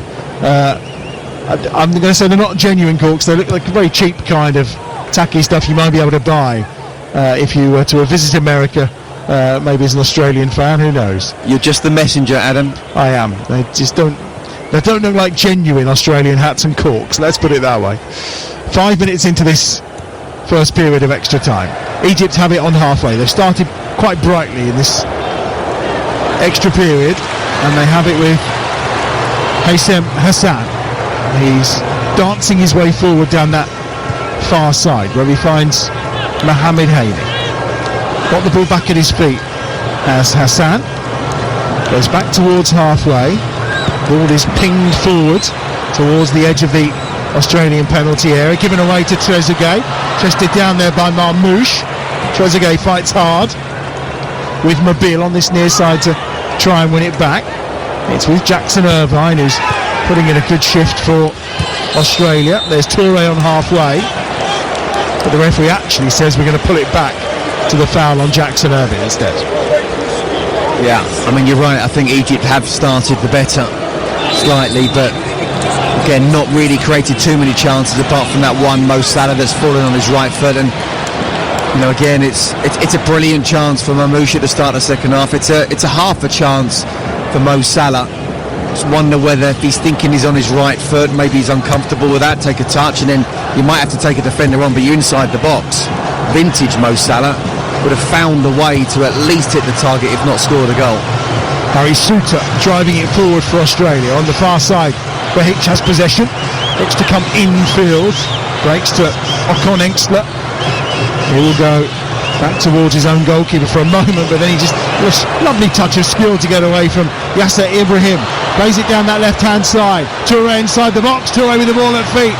Breaks out to Behich again, who tries to go forward and then runs into the back of Mohamed Haini.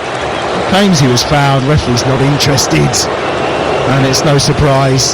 It's quite a soft one. He just ran into the back of him. Yeah, look, he did, and it did sort of catch him, but again, it's not a foul, and again, good refereeing.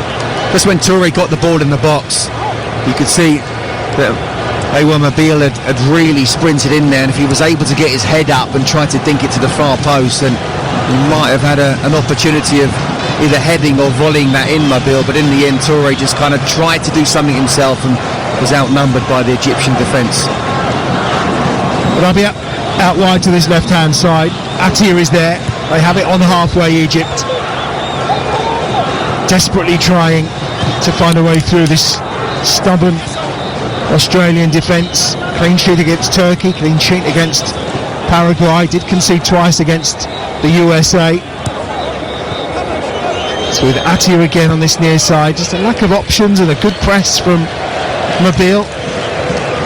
Now out wide on that right-hand side, it's Haysem Hussein, the man from Real Oviedo, on the charge again. He's got Haini outside of him. Salah very much playing further forward, almost as a second striker alongside Marmouche in this changed shape that very much sits more like a 3-4-3 now for Egypt. It's forward again by Attia to that far side. Taken down on the chest by Hassan. He's got room to run here, and he's going to run at Behich inside the penalty area. Gets to the byline, brilliant, and then the final cross is appalling. Way too much on it, puts it out for a throw. Yeah, and he beats the ground because he knows he kind of did the hard work, really. It's two Aussie players that went out to him. But I do like that type of play. Yes, they can be unpredictable. Yes, they can be inconsistent. And yes, sometimes their final ball's not good, but no defender really wants to be playing against pace and also skill, and he's got that. He went down the outside, got to the byline. He's got to almost just stop himself there, have that bit of composure, and make sure he can be effective as well as looking dangerous. Egypt again with Salah. Salah clips it through inside the box for the run of Trezeguet, cleared away by Shakati for Australia inside the penalty area, and Egypt will win it back on halfway. And at the moment, Australia can't get out of their own half. Egypt have got them penned in here. 9 minutes into the first 15 of extra time. Here's Trezeguet, left-hand edge of the penalty area. Tries to turn and get away from Truin. Keeps the ball at his feet. Wants support. Arrives in the form of Rabia, the centre-half. But with them playing the 3 now, they're able to push on at times. Here's Haney on that far side, out wide again to Hassan, who's hugging the far touchline for Egypt. Has the ball at his feet. He's got 2 gold shirts closing him down. He's got the option of going back to Haney, which he does. Haney can then deliver a ball into the area over the top of Trezeguet and out of play for a throw-in on this near side, and it will belong to Australia inside or level with the edge of their own penalty area. Yeah, I think you're absolutely right that actually in extra time it's been Egypt on the front foot for sure. Only the one attempt between the two sides that has come from Egypt, but double the amount of possession in extra time, and that's sort of the substitutions he's made, but also the tweak of the system I think has really helped Egypt. So well done to Hassan for making those changes, because they are on the front foot. There's a foul there on Emam Ashur, one of the worst foul throws I've seen, not called by the referee as well. We've had 10 minutes, very quick 10 minutes of the first 15 of extra time in Dallas. It remains Australia 1, Egypt 1. Talksport.com and our social media channels for the latest on this potential movement of England's game against Mexico to earlier in the day. Those conversations continuing between FIFA, the English FA, the Mexican FA. Could be a 7 o'clock kickoff Sunday night UK time, midday in Mexico. All the detail, talksport.com and via our social channels. Not too much more to update on that at this moment in time, but in case you've just joined us and you're not across that story that's broken in the last hour or so. And the screams you can hear are from, I think it was Atia, who felt he was caught. There's an offside flag anyway, and it will be a free kick here for Egypt. In fact, it's a throw on this near side. The ball went out of play. Trezeguet gives it short to Rabia again. Alain Rabia plays at.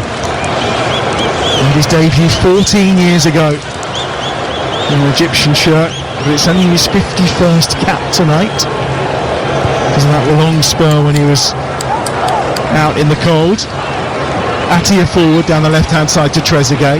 They advance inside the Australian half. Right-footed ball from Atia to the far side. Picks out Haney, who this time is the one hugging the touchline, but then as he moves infield, Hassan goes outside of him, and then there's a left-footed shot from distance from Emam Ashur.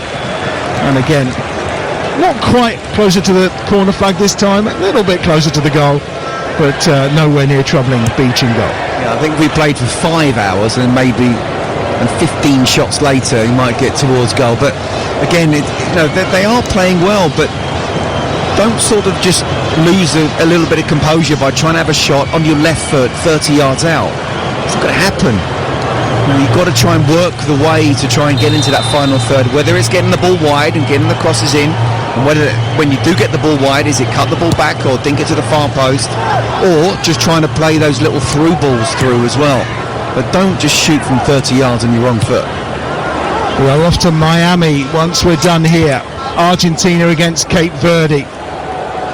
That's on the way. It's an 11 o'clock kickoff, all the build-up with Adrian Durham and the team. Stuart Pearce, Jim Proudfoot, of course.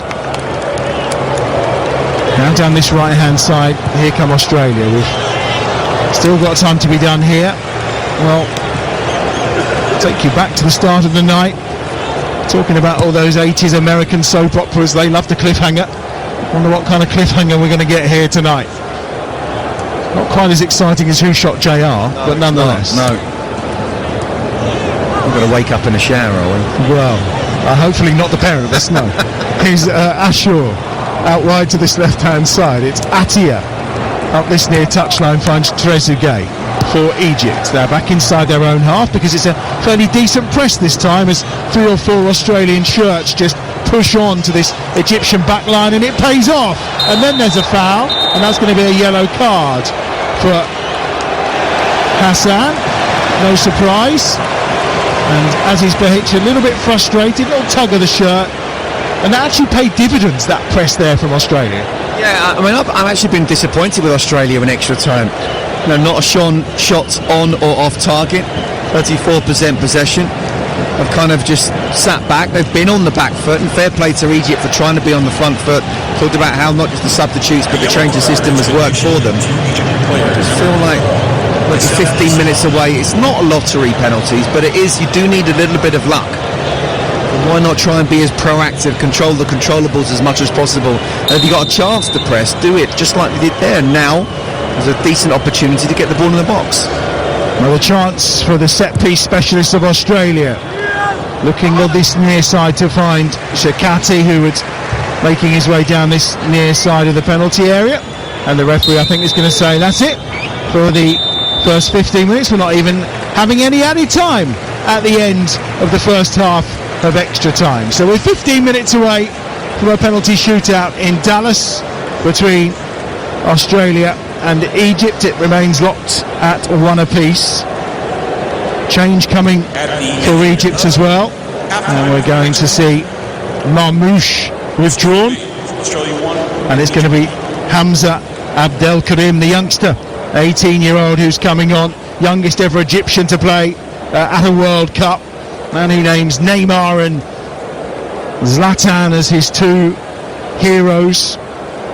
Barcelona with an option and a very short hydration break gives me a chance to remind you about the game coming up between Argentina and Cape Verde from 11 o'clock kickoff this evening. All the build-up on the way. Then during the night, the last of the round of 32 games will take place. That will see Colombia take on Ghana, and then the final 16 teams, having started out with 48, we will be down to 16, and this tournament really getting down to business. And of course you can follow all the details via talksport.com, where you also get all that information about this potential move of England's game against Mexico. Quick word with Scott on that. We've looked at the temperature, about kind of 24 degrees maximum in Mexico on what would for them be Sunday lunchtime. Is it a good thing for England, or is it the fact that they've not flown out there yet already? They've delayed their departure? Is that maybe going to just hinder them a bit more? Well, I mean, there's sort of two parts to that question, and two parts to one of those questions. I think I feel for the fans if they've booked flights to fly in the daytime, and then suddenly they'll be arriving as the game is going on. Then that's going to be a difficult thing, and they would have paid enough money already as well, not just for the tickets but the flights themselves. In terms of the temperature, 24 degrees, and if the humidity isn't too bad, then fine. It's just the altitude, and the altitude is going to be there, whatever the time. So I don't see that being a big problem. In terms of should they have gone out there earlier, well, I think they should have gone out there almost immediately. I know they were worried about possible spying going on. I don't know if there's any Southampton scouts out there, but I think the most important thing is I'd rather be physically in a position where even the opposition did know what I was about to do, but pretty much close to 100% physically, than only 50 or 60% and then not knowing what I'm going to do because I'm not sure I'd have the effort to do it. How many secrets are there in football as Egypt play out from inside their own penalty area? The press is good again from Australia. They win the ball back, edge of the penalty area. Okon Engstler gets it out wide to this left-hand side. The cross is deflected and it's headed down by Mohamed Touré as it flung up in the air and was spinning, and he nods it wide of the left-hand post. Well, at least Australia have started on the front foot now. Again, I was really disappointed with them in the first half of that extra time. It was almost like they were either too scared or too tired, really, to go for the goal. And I think Tony Popovic was watching him sort of having a chat with the lads, and you could see that it wasn't as if he was jumping around, but he was certainly being his body language saying, come on, we've got to try and do this if we can win this in the next 15 minutes. And that's what I'm seeing at the moment. Here come Egypt from deep inside their own half, up towards halfway. Well, that's an early commitment to a challenge that might just allow Egypt to break away here. And there's a foul, and it's committed by the substitute Abdelkarim, and it will be a free kick for Australia. Yeah, it's a horrible thought. I've been in sort of FA Cup ties and League Cup ties where, of course, you don't want it to be going to penalties. It's another level times 10, times 100 when you're playing for your country in a knockout stage in a World Cup, but you don't want it to go to penalties. Now the break's on here. Toure round the right-hand side of the penalty area for Australia and tried to get the cross in, but it's well blocked out by Abdul Magood. There's Salah just trying to lift the ball down that left-hand side across halfway. Suter met it straight on, and then it's a long, hopeful ball forward that's gathered up by Beach in the Australian goal at the edge of his penalty area. Sorry, Ed, and you obviously don't want to be the player to make a mistake that leads to your team going out in extra time, but I do think you've got to try and be on the front foot. Well, again, we've just seen Mohamed Toure get down the right-hand side. He's got to the byline and clearly hasn't looked up. He's just smashed the ball across the penalty area. There's no one there for Australia, and it's out for a throw on this near side to Egypt. Yeah, I think we've seen it on several occasions, and actually at times from both sides, with a lack of quality in the final third and composure just not been there.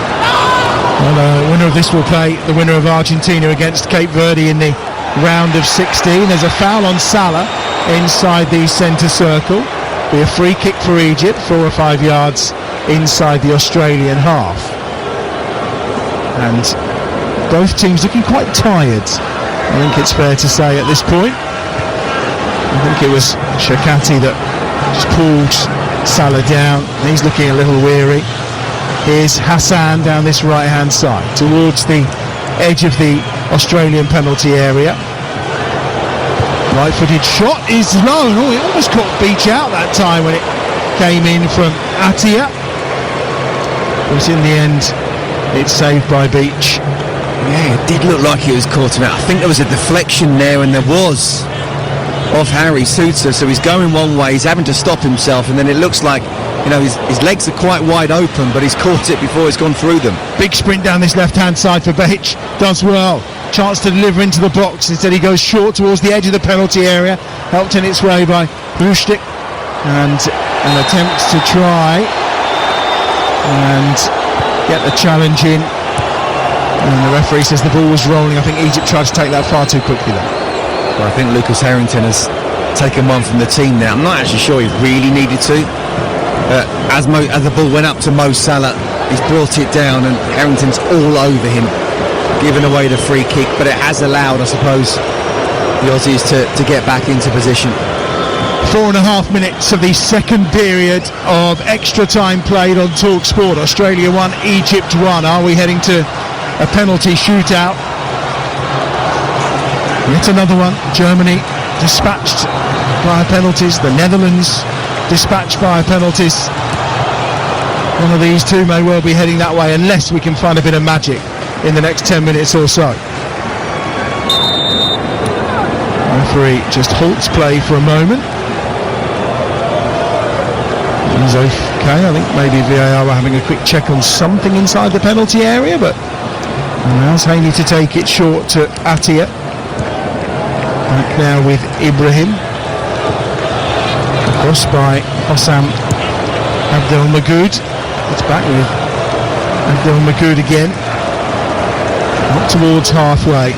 Shirts drenched on the Egyptian side, despite being, of course, in the closed roof in Dallas. The work rate of these sides. Lots of defending being done. Plenty of movements off the ball as well. Here's Ashur for Egypt, 15 yards inside the Australian half, into the edge of the penalty area. Abdel Karim headed up and away by Shakati. Trezeguet goes down inside the box. He was fighting hard for the ball. Never any intention of a foul. Here's Attia, gives it short again to Ashur. Laid back to Ashur. Irvine just tries to push him out of the way. Here's Salah, who's looked most dangerous in this extra time period. Tees it up for Ashur again, and the shot is headed up in the air by Souttar and out and behind for what will be a corner down this right-hand side for Egypt. Well, first of all, as Mo Salah picks up the ball, I'm thinking, are we going to see a vintage Salah here? A great bit of skill inside and then stick it in the top corner. Goes to Ashur. And Harry Souttar, he's like a magnet, isn't he? He positions himself so well. Love to see if that was going in. Here's Salah with the corner. Souttar's there again to head it clear from inside the 6-yard area. Attia gives it to Salah. Salah's got the ball at his feet, thinking about taking on Behic, slips the ball. Hassan gets there, pulls it back, and it's blocked by Irvine and out for another corner on this right-hand side for Egypt. Again, vintage Salah would have done something himself. Takes it short to Attia. Attia goes central. Right-footed ball lifted in by Haney. Headed by Ibrahim and out of play for a goal kick to Australia. 8 minutes left of extra time. Australia 1, Egypt 1 on TalkSport. Yeah, just a couple of times there, Mo Salah found himself on the corner of the box, possibly cutting in. I'd say from the referee's view that shot was going in. Yep. Until Suter appeared. He did this against Turkey. He was literally everywhere. Well, he's big enough, isn't he? Well, he certainly is, yeah. no doubt about it. That's 2 he's done today, with the beach save as well. Hassan to this right-hand side, finds Salah. Salah on the charge. Salah still going inside the box. Mohamed Salah. Mo Salah with a shot. And who else but Suter slides in to block it. First bit of real Mo-matic we've seen in terms of running with the ball at his feet. Everything was opening up for him until Harry Suter arrived. Yeah, absolutely. Just brilliant. And that's what he needs to do now. He can't really do it from a standing start, but he was able to get a run on it. Pure brilliance. Here's his corner, not the best. Headed away at the near post. On that occasion by Fushtik. Back into the danger zone. Suter's there to head it away from the edge of the penalty area. Imam Ashur out to the far side. Trezeguet on his right foot. Poor cross. Doesn't get beyond the first man, who's Jackson Irvine on this occasion. And now there's maybe a counter on. Nabil on that far side for Australia. Irvine on halfway. Well, they're a counter-attacking side, but they've actually decided to go backwards here. Suter, considering the amount of football he's played in the last 2 years, the fact that he's still standing, Suter, and we're into the 114th minute is extraordinary. Do you know what? He's not just had a brilliant game today, but actually he's had a really good World Cup. I think he's been superb. Certainly has. Down that right-hand side. Here they come, Australia. It's trying to keep it in was Truin, and Truin rages at the insistent on that far side, but it's been given as a goal kick and not a corner for the Socceroos with 6 minutes to go. Well, I must admit, I thought that was a corner, but he's had a go and then he's just tried to get back. He's come on as a sub, but even he's tired. Salah's fouled. Is he on halfway? Referee tells them both to get up.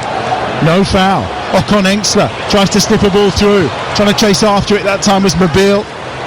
There's not much cohesion going forward for Australia, but there's plenty for Egypt, and most of it's involving these two, Hassan and Mo Salah. It's Hassan now down the right-hand side.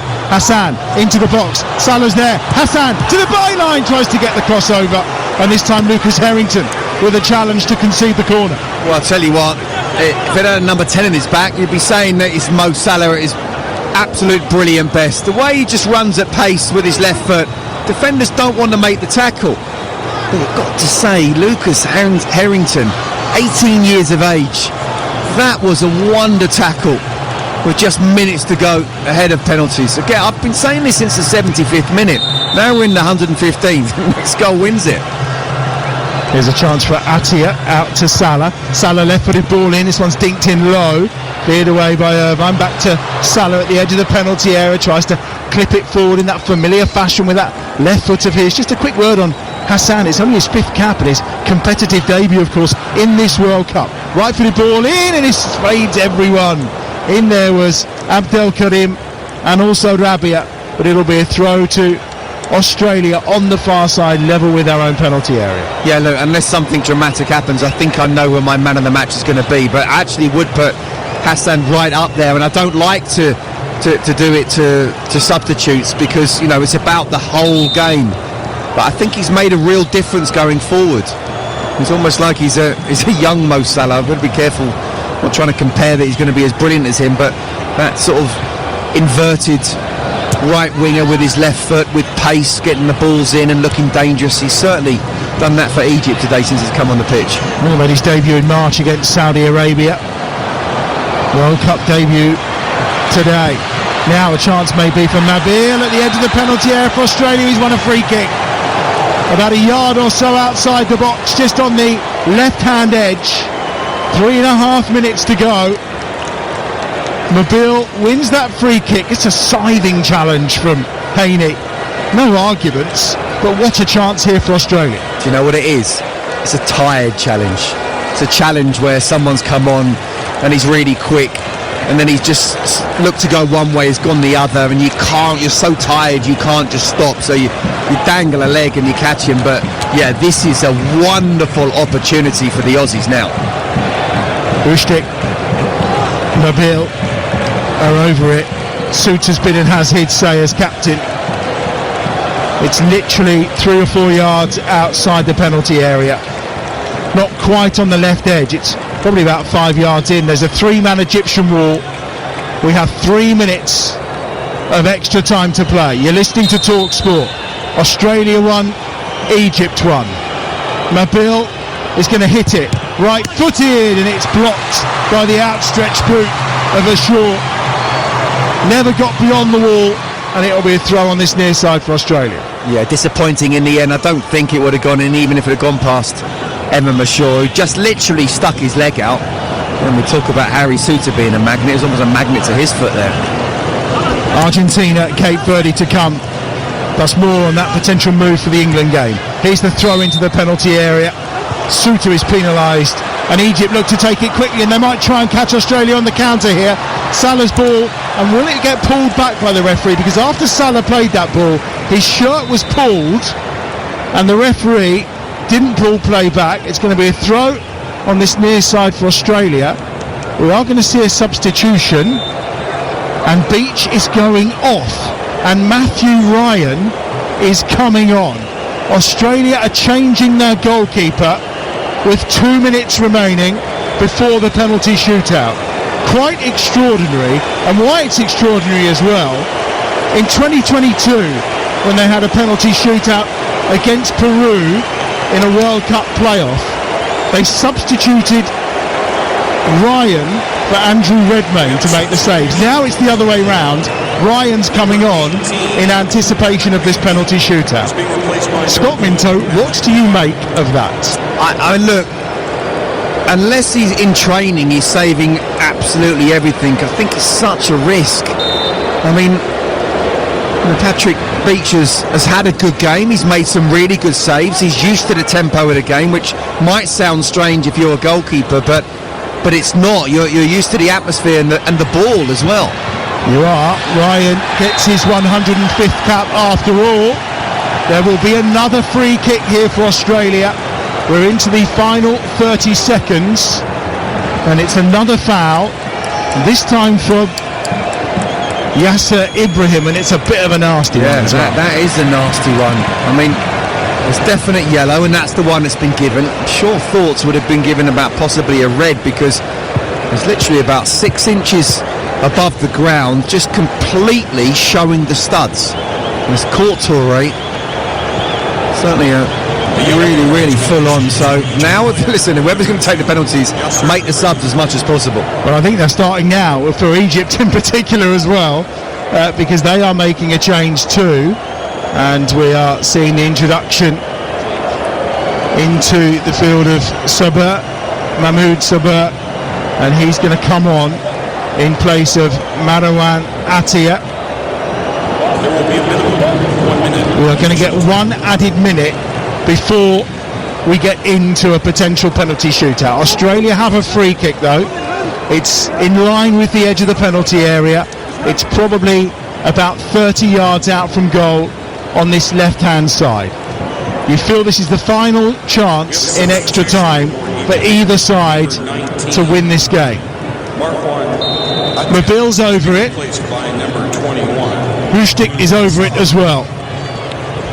No surprise, Souttar, Irvine and co are all lurking at the edge of the penalty area. Here comes the delivery, left-footed, towards the back post, nodded down into the danger zone, ricochets up into the arms of Shabir. Nobody had a real opportunity to get a clear shot away at goal, and in the end Shabir collects it. There's 2 players down inside the box, and the referee just says, hang on a moment, that ball is bowled out very quickly. Ibrahim is down, Shakati is down, and the referee will just halt play as both are on their backs inside the 6-yard area. We look like we're heading to penalties in Dallas, Argentina coming up against Cape Verde. Kick-off at 11 o'clock. Build-up coming with Adrian from Miami. Reminder, England are in talks with the FIFA and Mexico, as FIFA are actively looking at moving that kick-off for England's game from 1 a.m. Monday morning to 7 p.m. UK time, midday time in Mexico, and the referee says enough is enough. We are going to penalties. It's finished in Dallas. Australia 1, Egypt 1.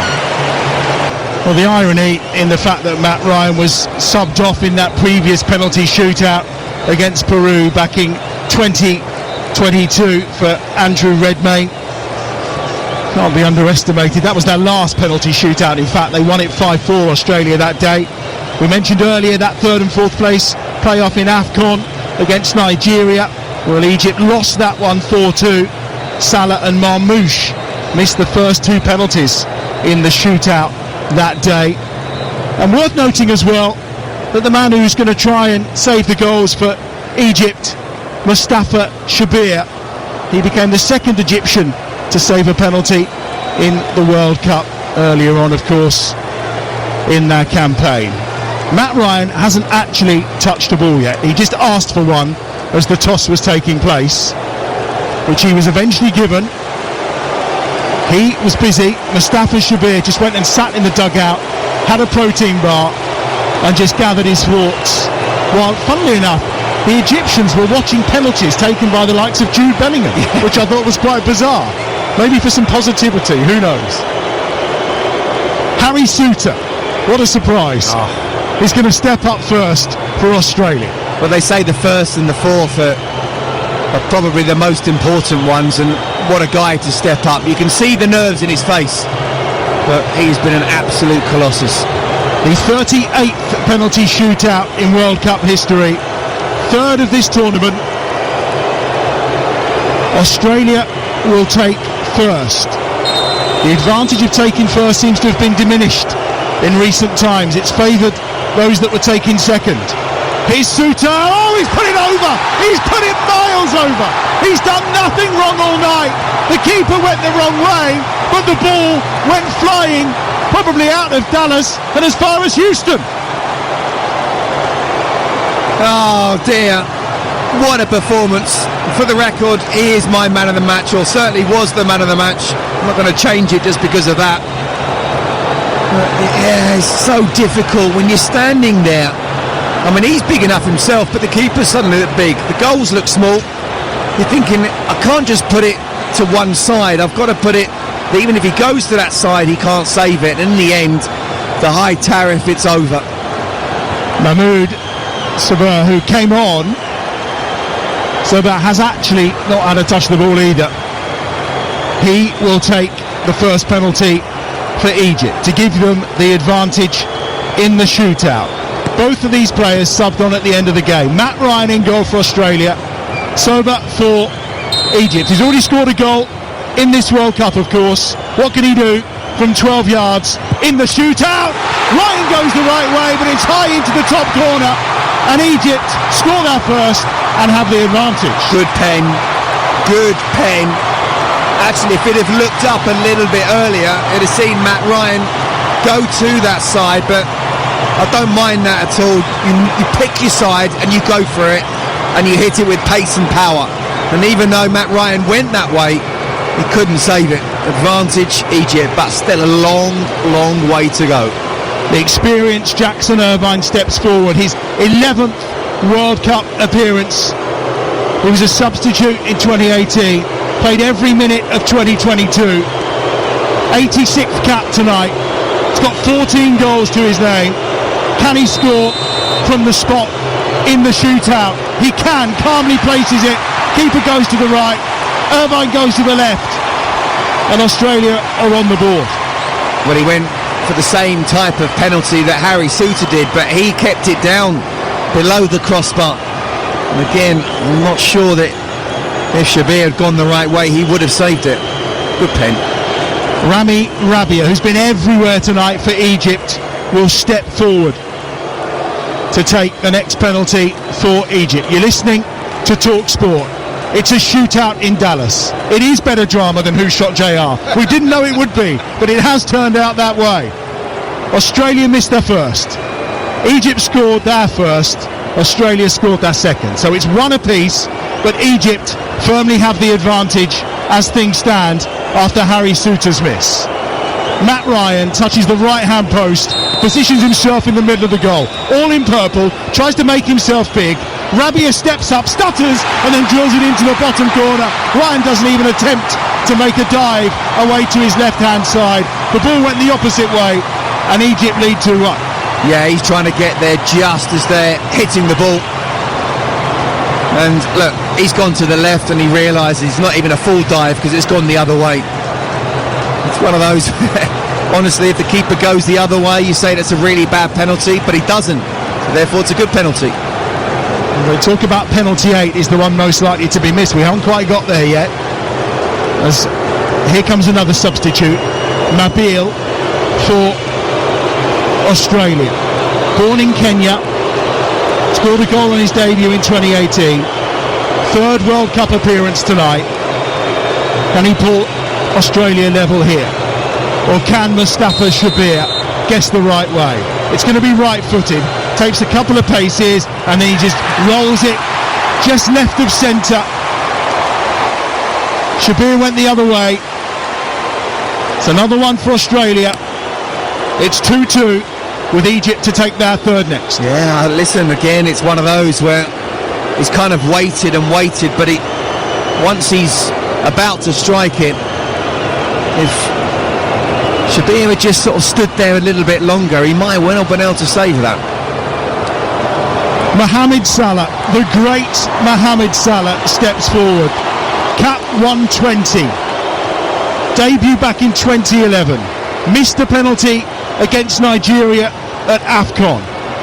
Matt Ryan comes to the edge of the 6-yard box just to try and speak to Salah. The mind games beginning from the Australian keeper, who is still yet to touch the ball in this game, having been subbed on at the end of the match. The traditional long run-up for Mo Salah. Big puff of the cheeks, blowout of air, left-footed, he's panenkered it down the middle. Ryan went to his left. Casual from Salah, right down the centre. He scores for Egypt, and after 3 penalties each, they lead 3-2. Boy, do you need a lot of bottle to do that. Wonder what you were going to say then, beginning with B. But actually, Matt Ryan goes to his left and goes to ground. And actually, although Mo Salah wants to dink it down the middle, it's not quite down the middle. It's actually in the way that Matt Ryan had gone. But because he's gone to ground and because Mo Salah has dinked it, he's not been able to catch it. And Mo Salah, he's just realised, slightly fortunate, but good penalty, it's still in. Grinning like a Cheshire cat was Mo Salah when that went in.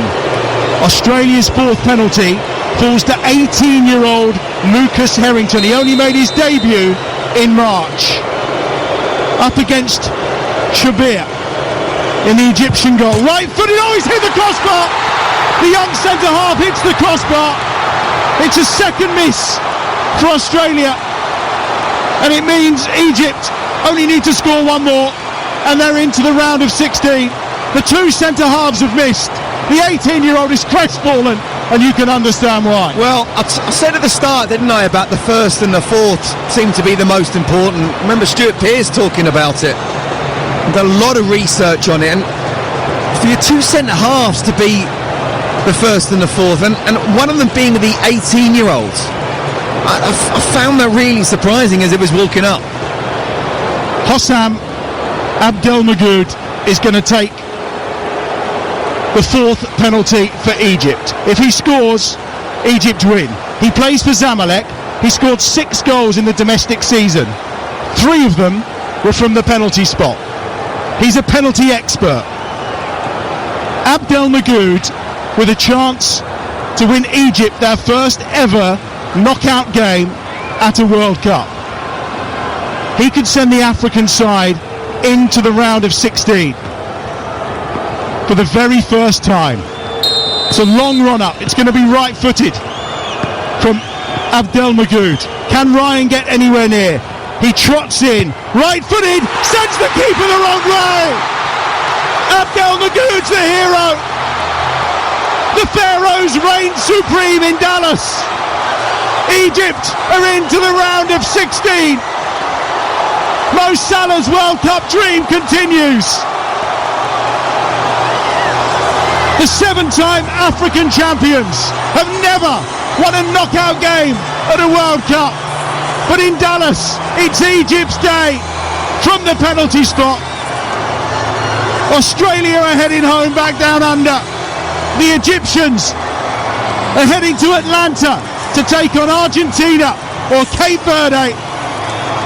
And it's Abdel Magoud who's the hero for Egypt. A nation will celebrate. The tears are flowing, particularly of Hassan Hassan. He's their record-leading goal scorer. He's their coach. He bleeds for his country. And he's in floods of tears right now, as are the rest of his players. High drama in Dallas, but it's Egypt who get the job done. And they are into the round of 16. Full time, it finished 1-1. And Egypt win the shootout by 4 goals to 2.